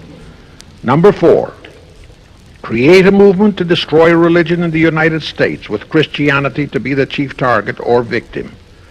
In addition, he was strongly reminded of the imperative directive in the Illuminati blueprint to achieve full control of all mass communications media, to be used to brainwash the people into believing and accepting all of the maneuverings of the great conspiracy. Schiff was warned that only control of the press, at that time our only mass communications media, would enable him to destroy the unity of the American people. Now then, Schiff and his co-conspirators did set up the NAACP, the National Association for the Advancement of the Colored People, in 1909. And in 1913 he set up the Anti-Defamation League of the B'nai B'rith. Both were to create the necessary strife. But in the early years, the ADL operated very timidly, perhaps for fear of a pogrom-like action by an aroused and enraged American people. And the NAACP was practically dormant because its white leadership didn't realize that they would have to develop firebrand Negro leaders, such as Martin Lucifer King, for one, to spark the then completely satisfied and contented mass of Negroes. In addition, he, Schiff, was busy developing and infiltrating the stooges to serve in all high places in our Washington government and in the job of acquiring control of our money system and the creation of the 16th Amendment. He also was very busy with the organizing of the plot for the takeover of Russia. In short, he was kept so busy with all those jobs that he completely overlooked the supreme job of acquiring complete control of our mass communications media, That oversight was the direct cause for Wilson's failure to lure the United States into the League of Nations, because when Wilson decided to go to the people to overcome the opposition of the lodge-controlled Senate, despite his established but phony reputation as a great humanitarian, he found himself faced by a solidly united people and by a loyal press whose only ideology was Americanism and the American way of life. At that time, due to the ineptness and ineffectiveness of both the ADL and the NAACP, there were no organized minority groups, no Negro problems, no so-called anti-Semitic problem to sway the people's thinking. There were no lefts, there were no rights, no prejudices for crafty exploitations. Thus, Wilson's League of Nations appeals fell on deaf ears. That was the end of Woodrow Wilson, the conspirator's great humanitarian. He quickly abandoned his crusade and returned to Washington, where he shortly died an imbecile brought on by syphilis. And that was the end of the League of Nations as a corridor into one world government. Of course, that debacle was a terrible disappointment to the masterminds of the Illuminati conspiracy, but they were not discouraged. As I have previously stressed, this enemy never quits. They simply decided to reorganize and try from scratch again. By this time, Schiff was very old and slow. He knew it. He knew that the conspiracy needed a new, younger, and more active generalship. So on his orders, Colonel House and Bernard Baruch organized and set up what they called the Council on Foreign Relations, the new name under which the Illuminati would continue to function in the United States. The hierarchy, officers and directors of the CFR, is composed principally of descendants of the original Illuminati, many of whom had abandoned their old family names and acquired new Americanized names. For one example, we have Dillon, who was Secretary of Treasury of the United States, whose original name was Lepowski. Another example is Paley, head of the CBS TV channel, whose true name is Polinsky. The membership of the CFR is approximately 1,000 in number and contains the heads of virtually every industrial empire in America, such as Blau, president of the U.S. Steel Corporation, Rockefeller, king of the oil industry, Henry Ford II, and so on. And of course, all the international bankers, also the heads of the tax-free foundations, are officers and or active CFR members. In short, all the men who provide the money and the influence to elect the CFR chosen presidents of the United States, congressmen, senators, and who decide the appointments of our various secretaries of state, of the Treasury, of every important federal agency, are members of the CFR, and very obedient members indeed. Now, just to cement that fact, I will mention the names of a few of the United States presidents who were members of the CFR. Franklin Roosevelt, Herbert Hoover, Dwight D. Eisenhower, Jack Kennedy. Others who were considered for the presidency are Thomas E. Dewey, Adlai Stevenson, Nixon, and Vice President of a CFR subsidiary, Barry Goldwater. Among the important cabinet members of the various administrations, we have John Foster Dulles, Allen Dulles, Cordell Hull, John J. McCloy, Morgenthau, Clarence Dillon, Rusk, McNamara, and just to emphasize the red color of the CFR, we have as members such men as Alger Hiss, Ralph Bunche, Pasvolsky, Harry Dexter White, real name Weiss, Owen Lattimore, Philip Jeffy, etc., etc. Simultaneously, they were flooding thousands of homosexuals and other blackmailable characters into all the federal agencies from the White House down. Remember Johnson's great friend Jenkins and Bobby Baker? Now, there were many jobs the new CFR had to accomplish. They required much help. So their first job was to set up various subsidiaries to whom they assigned special objectives. I can't name all the subsidiaries in this recording, but the following are a few. The Foreign Policy Association, FPA, the World Affairs Council, WAC, the Business Advisory Council, BAC, the notorious ADA, Americans for Democratic Action, virtually headed by Walter Reuther, the notorious 1313 in Chicago. Barry Goldwater was, and no doubt still is, a vice president of one of the CFR subsidiaries. In addition, the CFR set up special committees in every state in the Union, to whom they assigned the various local state operations. Simultaneously, the Rothschilds set up similar CFR-like control groups in England, France, Germany, and other nations to control world conditions and cooperate with CFR to bring about another world war. But the CFR's first and foremost job was to get complete control of our mass communications media. The control of the press was assigned to Rockefeller. Thus, Henry Luce, who recently died, was financed to set up a number of national magazines, among them Life, Time, Fortune, and others, which publish USSR in America. The Rockefellers also directly or indirectly financed the Cowles Brothers Look magazine and a chain of newspapers. They also financed a man named Sam Newhouse to buy up and build a chain of newspapers all over the country. And the late Eugene Meyer, one of the founders of CFR, bought the Washington Post, Newsweek, the weekly magazine, and other publications. At the same time, CFR began to develop and nurture a new breed of scurrilous columnists and editorial writers, such as Walter Lippmann, Drew Pearson, the Alsops, Herbert Matthews, Irwin Canham, and others of that ilk, who called themselves liberals, who proclaimed that Americanism is isolationism, that isolationism is warmongerism, that anti-communism is anti-Semitism and racism.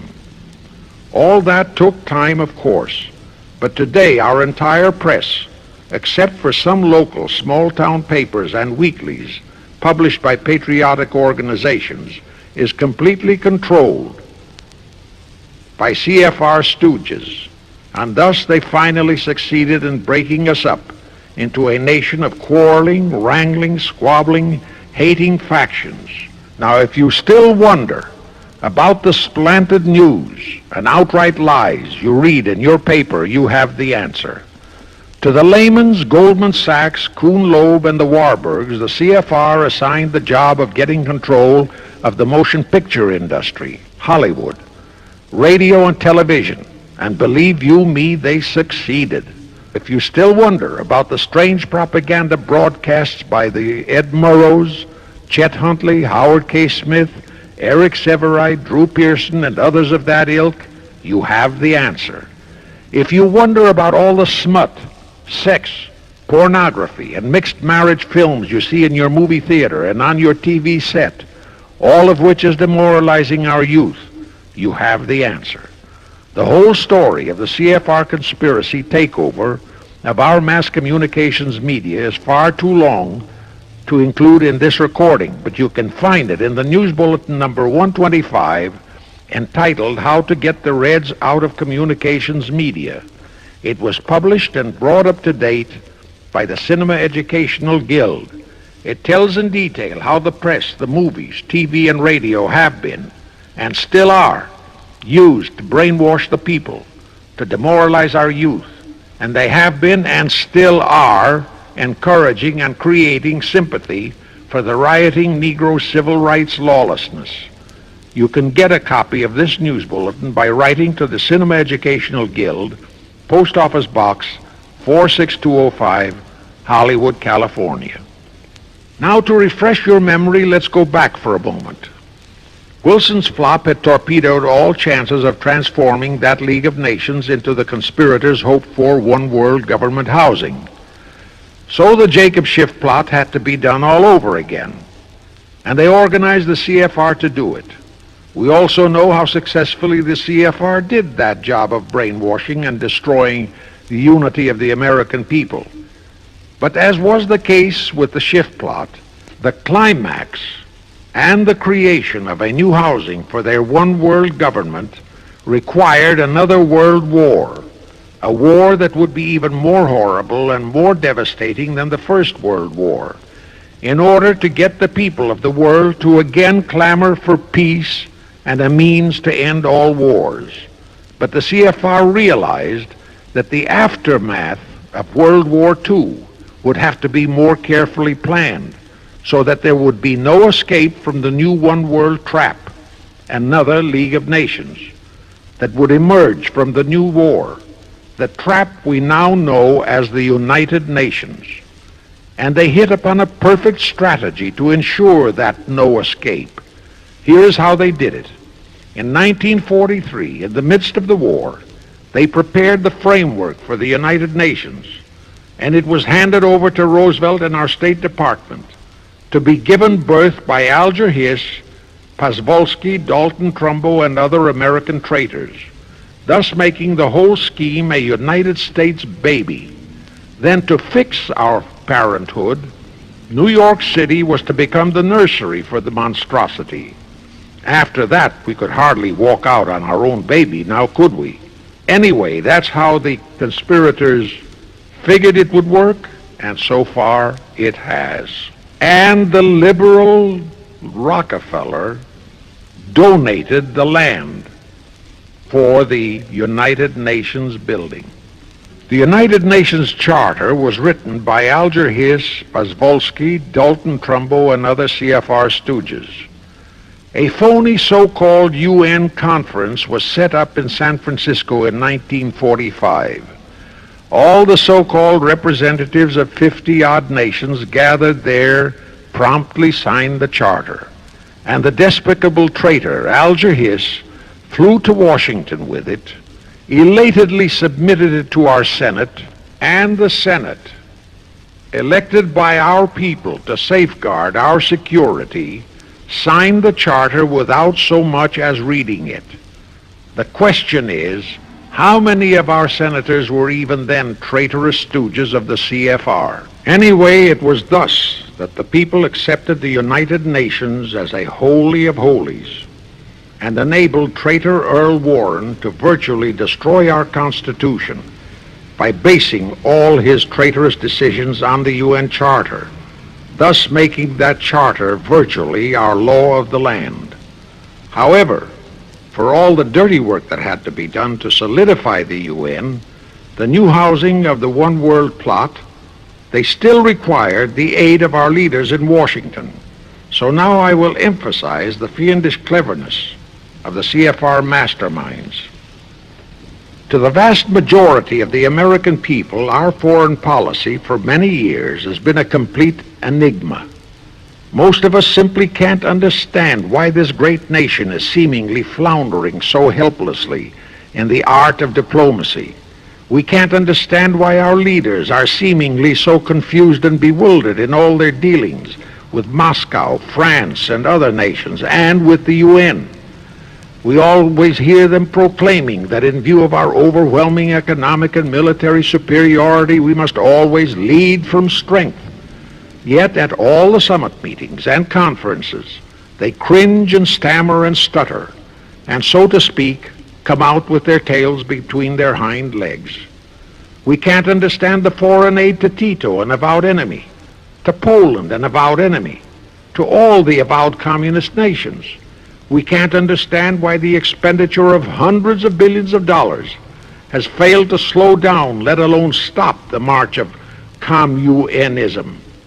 We are perplexed by the seeming ineptness of the State Department, the Defense Department, the CIA, the USIA, of all our federal agencies. Again and again and again we have been startled, shocked, bewildered, and horrified by their mistakes in Berlin, in Korea, in Laos, in Katanga, in Cuba, in Vietnam. Mistakes that always favor the enemy, never the United States. Under the law of averages, they should have made at least one or two mistakes in our favor, but they never did. What's the answer? The answer is the CFR and the parts played by their subsidiaries and stooges in Washington. Thus, we know that complete control of our foreign relation policy is the key to the success of the entire Illuminati One World plot. Here is the further proof. Earlier, I fully established that Schiff and his gang had financed the Lenin-Trotsky-Stalin takeover of Russia and fashioned its communist regime into becoming their chief instrument to keep the world in turmoil and to finally terrorize all of us into seeking peace in a UN One World government. But the conspirators knew that the Moscow gang could not become such an instrument until and unless the whole world would accept the communist regime as the legitimate, de jure government of Russia. Only one thing could accomplish that: recognition by the United States. The conspirators figured that the whole world would follow our lead, and that's when the Wilson flop very nearly wrecked the entire plot. Throughout the following 3 Republican administrations, the CFR pulled every trick in their bag to induce Harding, Coolidge, and Hoover to grant that recognition, but all 3 refused. As a result, in the late 1920s, the Stalin regime was in dire straits. Despite all purges and secret police controls, the Russian people were growing more and more restive.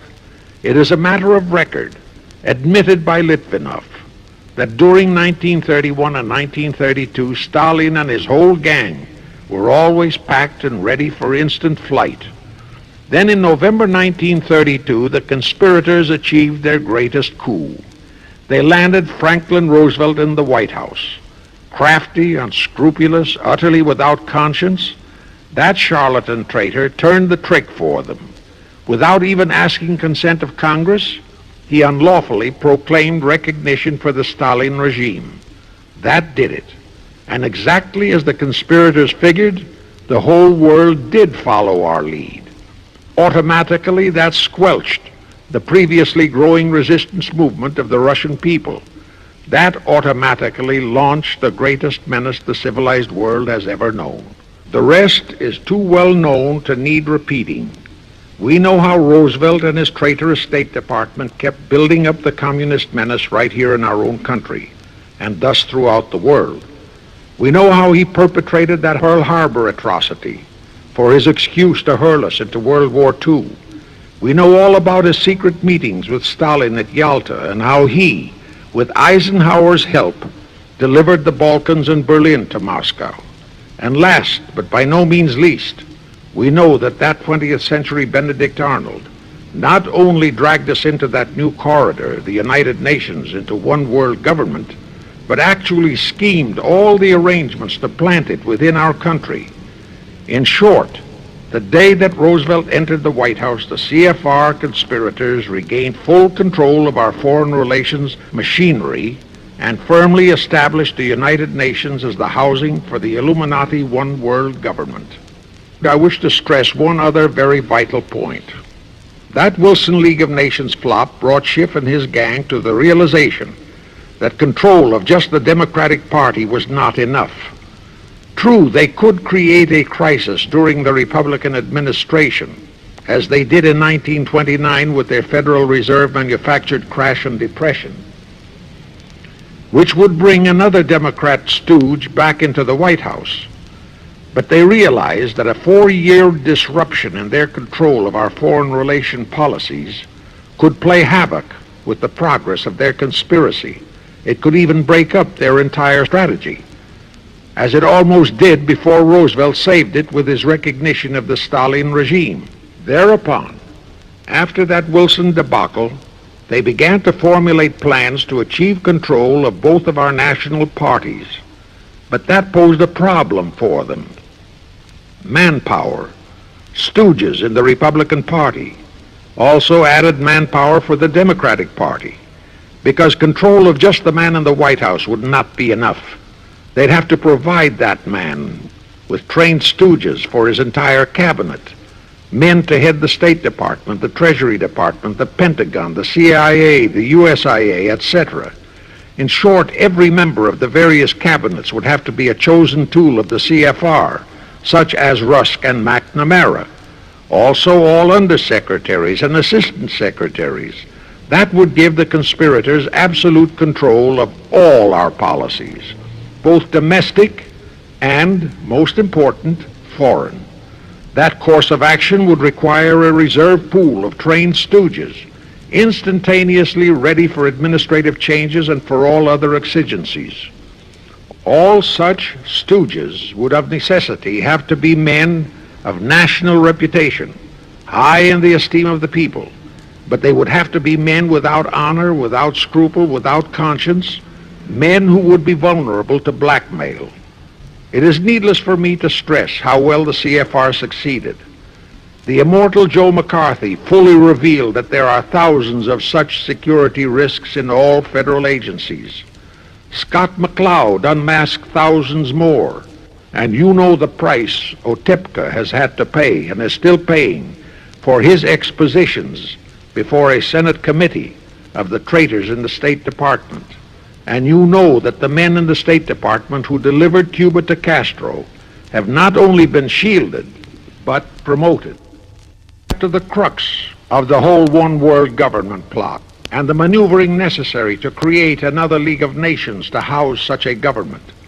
As I have already stated, the conspirators knew that only another world war was vital for the success of their plot. It would have to be such a horrifying world war that the peoples of the world would cry out for the creation of some kind of a world organization that could assure everlasting peace. But how could such a war be brought about? All the European nations were at peace. None had any quarrels with their neighboring nations. And certainly their tools in Moscow wouldn't dare to start a war. Even Stalin realized that it would mean the overthrow of his regime unless so-called patriotism would weld the Russian people behind him. But the conspirators had to have a war. They had to find or create some kind of an incident to launch it. And they found it in a little inconspicuous and repulsive little man who called himself Adolf Hitler. Hitler, an impecunious Austrian house painter, had been a corporal in the German army. He made the defeat of Germany into a personal grievance. He began to rabble-rouse about it in the Munich, Germany area. He began to spout about restoring the greatness of the German Empire and the might of the German soldiery. He advocated the restoration of the old German military to be used to conquer the whole world. Strangely enough, Hitler, the little clown that he was, could deliver a rabble-rousing speech, and he did have a certain kind of magnetism. But the new authorities in Germany didn't want any more wars, and they promptly threw the obnoxious Austrian house painter into a prison cell. Aha! Here was the man, decided the conspirators, who, properly directed and financed, could be the key to another world war. So while he was in prison, they had Rudolf Hess and Goering write a book which they titled Mein Kampf and attributed the authorship to Hitler, exactly as Litvinov wrote Mission to Moscow and attributed the authorship to Joseph Davies, then our ambassador to Russia and a stooge of the CFR. In Mein Kampf, Hitler, the pseudo-author, outlined his grievances and how he would restore the German people to their former greatness. The conspirators then arranged for a wide circulation of the book among the German people in order to arouse a fanatical following for him. On his release from prison, also arranged by the conspirators, they began to groom him and finance him to travel to other parts of Germany to deliver his rabble-rousing speeches. Soon he gathered a growing following among other veterans of the war, and that soon spread to the masses, who began to see in him a savior for their beloved Germany. Then came his leadership of what he called his brown shirt army and the march on Berlin. That required a great deal of financing, but the Rothschilds, the Warburgs, and others of the conspirators provided all the money he needed. Gradually, Hitler became the idol of the German people, and then they overthrew the von Hindenburg government, and Hitler became the new Führer. But that still was no reason for a war. The rest of the world watched Hitler's rise, but saw no reason to interfere in what was distinctly a domestic condition within Germany. Certainly none of the other nations felt it was a reason for another war against Germany, and the German people were not yet incited into enough of a frenzy to commit any acts against any neighboring nation, not even against France, that would lead to a war. The conspirators realized they would have to create such a frenzy that would cause the German people to throw caution to the winds and at the same time horrify the whole world. And incidentally, Mein Kampf was actually a follow-up of Karl Marx's book, A World Without Jews. The conspirators suddenly remembered how the C.F.R. Rothschild gang had engineered the pogroms in Russia, which slaughtered many, many thousands of Jews and created a worldwide hatred for Russia. And they decided to use that same unconscionable trick to inflame the new Hitler-led German people into a murderous hatred of the Jews. Now it is true that the German people never had any particular affection for the Jews, but neither did they have an ingrained hatred for them. Such a hatred would have to be manufactured, so Hitler was used to create it. This idea more than appealed to Hitler. He saw in it the grisly gimmick to make him the God-man of the German people. Thus, craftily inspired and coached by his financial advisors, the Warburgs, Rothschilds, and all the Illuminati masterminds, he blamed the Jews for the hated Versailles Treaty and for the financial ruination that followed the war. The rest is history. We know all about the Hitler concentration camps and the incineration of hundreds of thousands of Jews, not the 6 million, nor even the 600,000 claimed by the conspirators, but it was enough.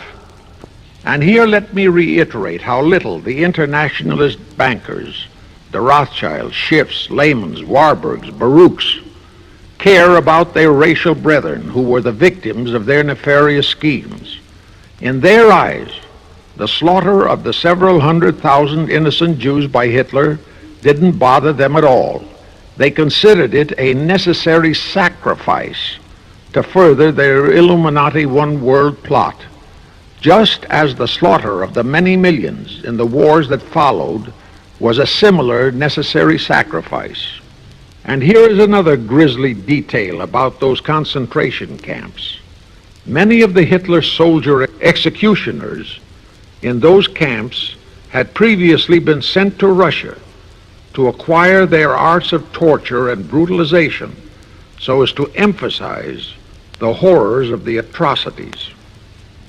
All this created a new worldwide hatred for the German people, but it still did not provide a cause for war. Thereupon Hitler was incited to demand the Sudetenland. You remember how Chamberlain and the then diplomats of Czechoslovakia and France surrendered to that demand. That led to further Hitlerian demands for territories in Poland and in the French Saar territories. Those demands were rejected. Then came his pact with Stalin. Hitler had been screaming hatred against communism. Oh, how he ranted against communism. But actually, Nazism was nothing but socialism, and communism is in fact socialism. But Hitler disregarded all that. He entered into a pact with Stalin to attack and divide Poland between them. While Stalin marched into one part of Poland, for which he was never blamed, the Illuminati mastermind saw to that. Hitler launched a blitzkrieg on Poland from his side. The conspirators finally had their new world war, and what a horrible war it was. And in 1945, the conspirators finally achieved the United Nations, their new housing for their one world government. And truly amazing, all of the American people hailed this foul outfit as a holy of holies. Even after all the true facts about how the UN was created were revealed, the American people continued to worship that evil outfit. Even after Alger Hiss was unmasked as a Soviet spy and traitor, the American people continued to believe in the UN. Even after I had publicly revealed the secret agreement between Hiss and Molotov that a Russian would always be the head of the military secretariat, and by that token, the real master of the UN, most of the American people continued to believe that the UN could do no wrong. Even after Trygve Lie, the first Secretary General of the UN, confirmed that Hiss-Molotov secret agreement in his book For the Cause of Peace, the vast majority of our people refused to lose faith in the UN.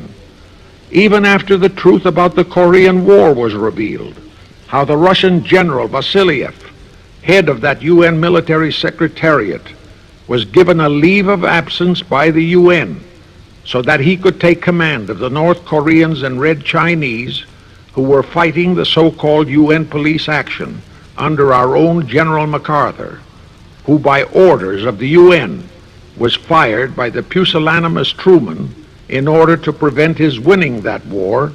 Our people still believed in the UN, despite our 150,000 sons who were murdered and maimed in that war. The people continued to regard the UN as a sure means for peace, even after it was revealed in 1951 that the UN, using our own American soldiers under UN command and the UN flag, in collusion with our traitorous State Department and the Pentagon, had been invading many small cities in California and Texas in order to perfect their plan for the complete takeover of our country. Most of our people brushed it off and continued their belief that the UN is a holy of holies. Do you know that the UN Charter was written by traitor Alger Hiss, Molotov, and Wyszynski? That Hiss and Molotov had made that secret agreement that the military chief of the UN was always to be a Russian appointed by Moscow? Do you know that at their secret meetings at Yalta, Roosevelt and Stalin, at the behest of the Illuminati operating as the CFR, decided that the UN must be placed on American soil? Do you know that most of the UN Charter was copied intact, word for word, from the Marx Manifesto and Russia's so-called Constitution? Do you know that the only two senators who voted against the UN so-called treaty were the only two senators who had read it? Do you know that since the UN was founded, communist enslavement has grown from 250 million to 1 billion? Do you know that since the UN was founded to ensure peace, there have been at least 20 major wars incited by the UN, just as they are now inciting a war against Little Rhodesia? Do you know that under the UN setup, the American taxpayers have been forced to make up the UN Treasury deficit of many millions of dollars because of Russia's refusal to pay her share? Do you know that the UN has never passed a resolution condemning Russia or her so-called satellites, but always condemns our allies? Do you know that J. Edgar Hoover said, "The overwhelming majority of the communist delegations to the UN are espionage agents"? And now, 66 senators voted for a consular treaty to open our entire country to Russian spies and saboteurs. Do you know that the UN helps Russia's conquest of the world by preventing the free world from taking any action whatsoever except to debate each new aggression in the UN General Assembly? Do you know that at the time of the Korean War, there were 60 nations in the UN, yet 95% of the UN forces were our American sons, and practically 100% of the cost was paid by the United States taxpayers? And surely you know that the UN policy during the Korean War was to prevent us from winning that war. Do you know that all the battle plans of General MacArthur had to go first to the UN to be relayed to Vasiliev, commander of the North Koreans and Red Chinese, and that any future wars fought by our sons under the UN flag would have to be fought under the control of the UN Security Council. Do you know that the UN has never done anything about the 80,000 Russian Mongolian troops that occupy Hungary? Where was the UN when the Hungarian freedom fighters were slaughtered by the Russians? Do you know that the UN and its peace army turned the Congo over to the communists? Do you know that the UN's own so-called peace force was used to crush, rape, and kill the white anti-communists in Katanga? Do you know that the UN stood by and did nothing while Red China invaded Laos and Vietnam? That it did nothing while Nehru invaded Goa and other Portuguese territories? Do you know that the UN was directly responsible for aiding Castro? That it does absolutely nothing about the many thousands of Cuban youngsters who are shipped to Russia for communist indoctrination? Do you know that Adlai Stevenson, of all people, said the free world must expect to lose more and more decisions in the UN? Do you know that the UN openly proclaims that its chief objective is one world government, which means one world laws, one world court, one world army, one world navy, one world air force, one world schools, and a one world church in which Christianity would be prohibited?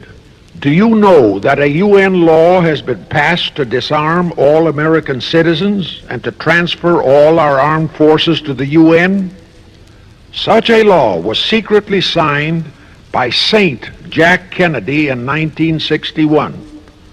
Do you realize how that fits in with Article 47, Paragraph 3 of the UN Charter, which states, I quote, "The Military Staff Committee of the UN shall be responsible through the Security Council for the strategic direction of all armed forces placed at the disposal of the Security Council," unquote. And when and if all our armed forces are transferred to the UN, your sons would be forced to serve and die under UN command all over the world. This will happen unless you fight to get the U.S. out of the UN. Do you know that Congressman James B. Utt has submitted a bill to get the U.S. out of the UN and a resolution to prevent our president from forcing us to support the UN embargoes on Rhodesia? Well, he has, and many people all over the country are writing to their representatives to support the Utt bill and resolution. And did you know that to offset the Utt bill and resolution, 50 congressmen, spearheaded by Schweiker and Moorhead of Pennsylvania, have introduced a bill to immediately transfer all our armed forces to the UN? Can you imagine such brazen treason?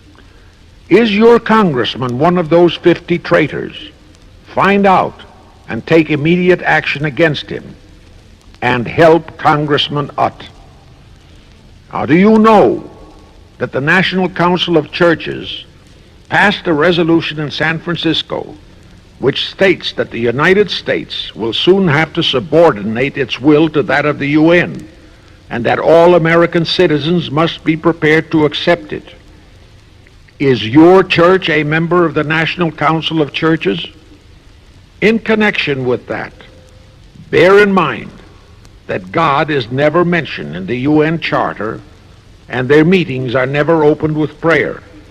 The creators of the UN stipulated in advance that there should be no mention of God or Jesus Christ in the UN Charter or in its UN headquarters. Does your pastor subscribe to that? Find out. Furthermore, do you know that the great majority of the so-called nations in the UN are anti-Christianity? That the UN is a completely godless organization by orders of its creators, the CFR Illuminati. Now, Have you heard enough of the truth about the Illuminati's United Nations? Do you want to leave your sons and our precious country to the unholy mercy of the Illuminati's United Nations? If you don't, write, telegraph, or phone your representatives and senators that they must support Congressman Utt's bill to get the U.S. out of the UN and the UN out of the U.S. Do it today, now, before you forget. It is the only salvation for your sons and for our country. Now I have one more vital message to deliver. As I told you, one of the 4 specific assignments Rothschild gave Jacob Schiff was to create a movement to destroy religion in the United States, with Christianity to be the chief target. For a very obvious reason, the Anti-Defamation League wouldn't dare to attempt it, because such an attempt could create the most terrible bloodbath in the history of the world, not only for the ADL and the conspirators, but for the millions of innocent Jews. Schiff turned that job over to Rockefeller for another specific reason. The destruction of Christianity could be accomplished only by those who are entrusted to preserve it, by the pastors, the men of the cloth. As a starter, John D. Rockefeller picked up a young so-called Christian minister by the name of Dr. Harry F. Ward, Reverend Ward, if you please. At that time, he was teaching religion at the Union Theological Seminary. Rockefeller found a very willing Judas in this reverend. Thereupon, in 1907, he financed him to set up the Methodist Foundation of Social Service. And Ward's job was to teach bright young men to become so-called ministers of Christ and to place them as pastors of churches. While teaching them to become ministers, the Reverend Ward also taught them how to very subtly and craftily preach to their congregations that the entire story of Christ is a myth, to cast doubts on the divinity of Christ, to cast doubts about the Virgin Mary. In short, to cast doubts on Christianity as a whole. It was not to be a direct attack, but much of it by crafty insinuation that was to be applied in particular to the youth in the Sunday schools. Remember Lenin's statement, "Give me just one generation of youth and I'll transform the whole world." Then, in 1908, the Methodist Foundation of Social Service, which incidentally was America's first Communist Front organization, changed its name to the Federal Council of Churches. By 1950, the Federal Council of Churches was becoming very suspect. So in 1950, they changed the name to the National Council of Churches. Do I have to tell you more about how this National Council of Churches is deliberately destroying faith in Christianity? I don't think so. But this I will tell you. If you are a member of any congregation whose pastor and church are members of this Judas organization, your contributions are helping the Illuminati's plot to destroy religion and your faith in God and Jesus Christ. Thus you are deliberately delivering your children to be indoctrinated with disbelief in God and church, and which can easily transform them into atheists. Find out immediately if your church is a member of the National Council of Churches, and for the love of God and your children, if it is, withdraw from it at once. However, let me warn you, that same destroy religion process has been infiltrated into other denominations.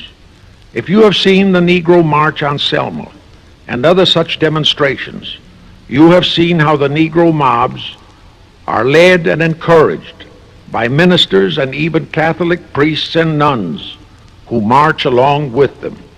As a matter of fact, the Mormon Church is about the only one I know of that is clean of that kind of Judas infiltration. But of course, There are many individual churches and pastors who are honest and sincere. Find one such for yourself and for your children. Incidentally, this same Reverend Harry F. Ward was also one of the founders of the American Civil Liberties Union, a notorious pro-communist organization. He was the actual head of it from 1920 to 1940. He also was a co-founder of the American League Against War and Fascism, which, under Browder, became the Communist Party of the United States. In short, Ward's entire background reeked of communism, and he was identified as a member of the Communist Party. He died a vicious traitor to both his church and country, and this was the man old John D. Rockefeller picked and financed to destroy America's Christian religion, in accordance with the orders given to Schiff by the Rothschilds. In conclusion, I have this to say. You probably are familiar with the story of how one Dr. Frankenstein created a monster to do his will of destroying his chosen victims, but how instead, in the end, that monster turned on his own creator, Frankenstein, and destroyed him. Well, the Illuminati, C.F.R., has created a monster called the United Nations, who, supported by their minority groups, rioting Negroes, the traitorous mass communications media, and the traitors in Washington, was created to destroy the American people. Well, we know all about that many-headed Hydra monster. We know the names of those who created that monster. We know all their names. And I predict that one fine day the American people will come fully awake and cause that very monster to destroy its creator. True, the majority of our people are still being brainwashed, deceived, and deluded by our traitorous press, TV, and radio, and by our traitors in Washington. But surely, by now, enough is known about the UN to stamp that outfit as a deadly, poisonous rattlesnake in our midst. My only wonder is what it will take to awaken and arouse our people to the full truth. Perhaps this record will do it. 100,000 or 1,000,000 copies of this record can do it. I pray to God it will, and I pray to Him to inspire you, all of you, to spread this story via this record to all loyal Americans in your community. You can do it by playing it to study groups assembled in your homes, at meetings of the American Legion, the VFW, the DAR, all other civic groups and women's clubs, especially the women's clubs who have their sons' lives at stake. With this record, I have provided you with the weapon that will destroy the monster. For the love of God, of our country, and of your children, use it. Get a copy of it into every American home.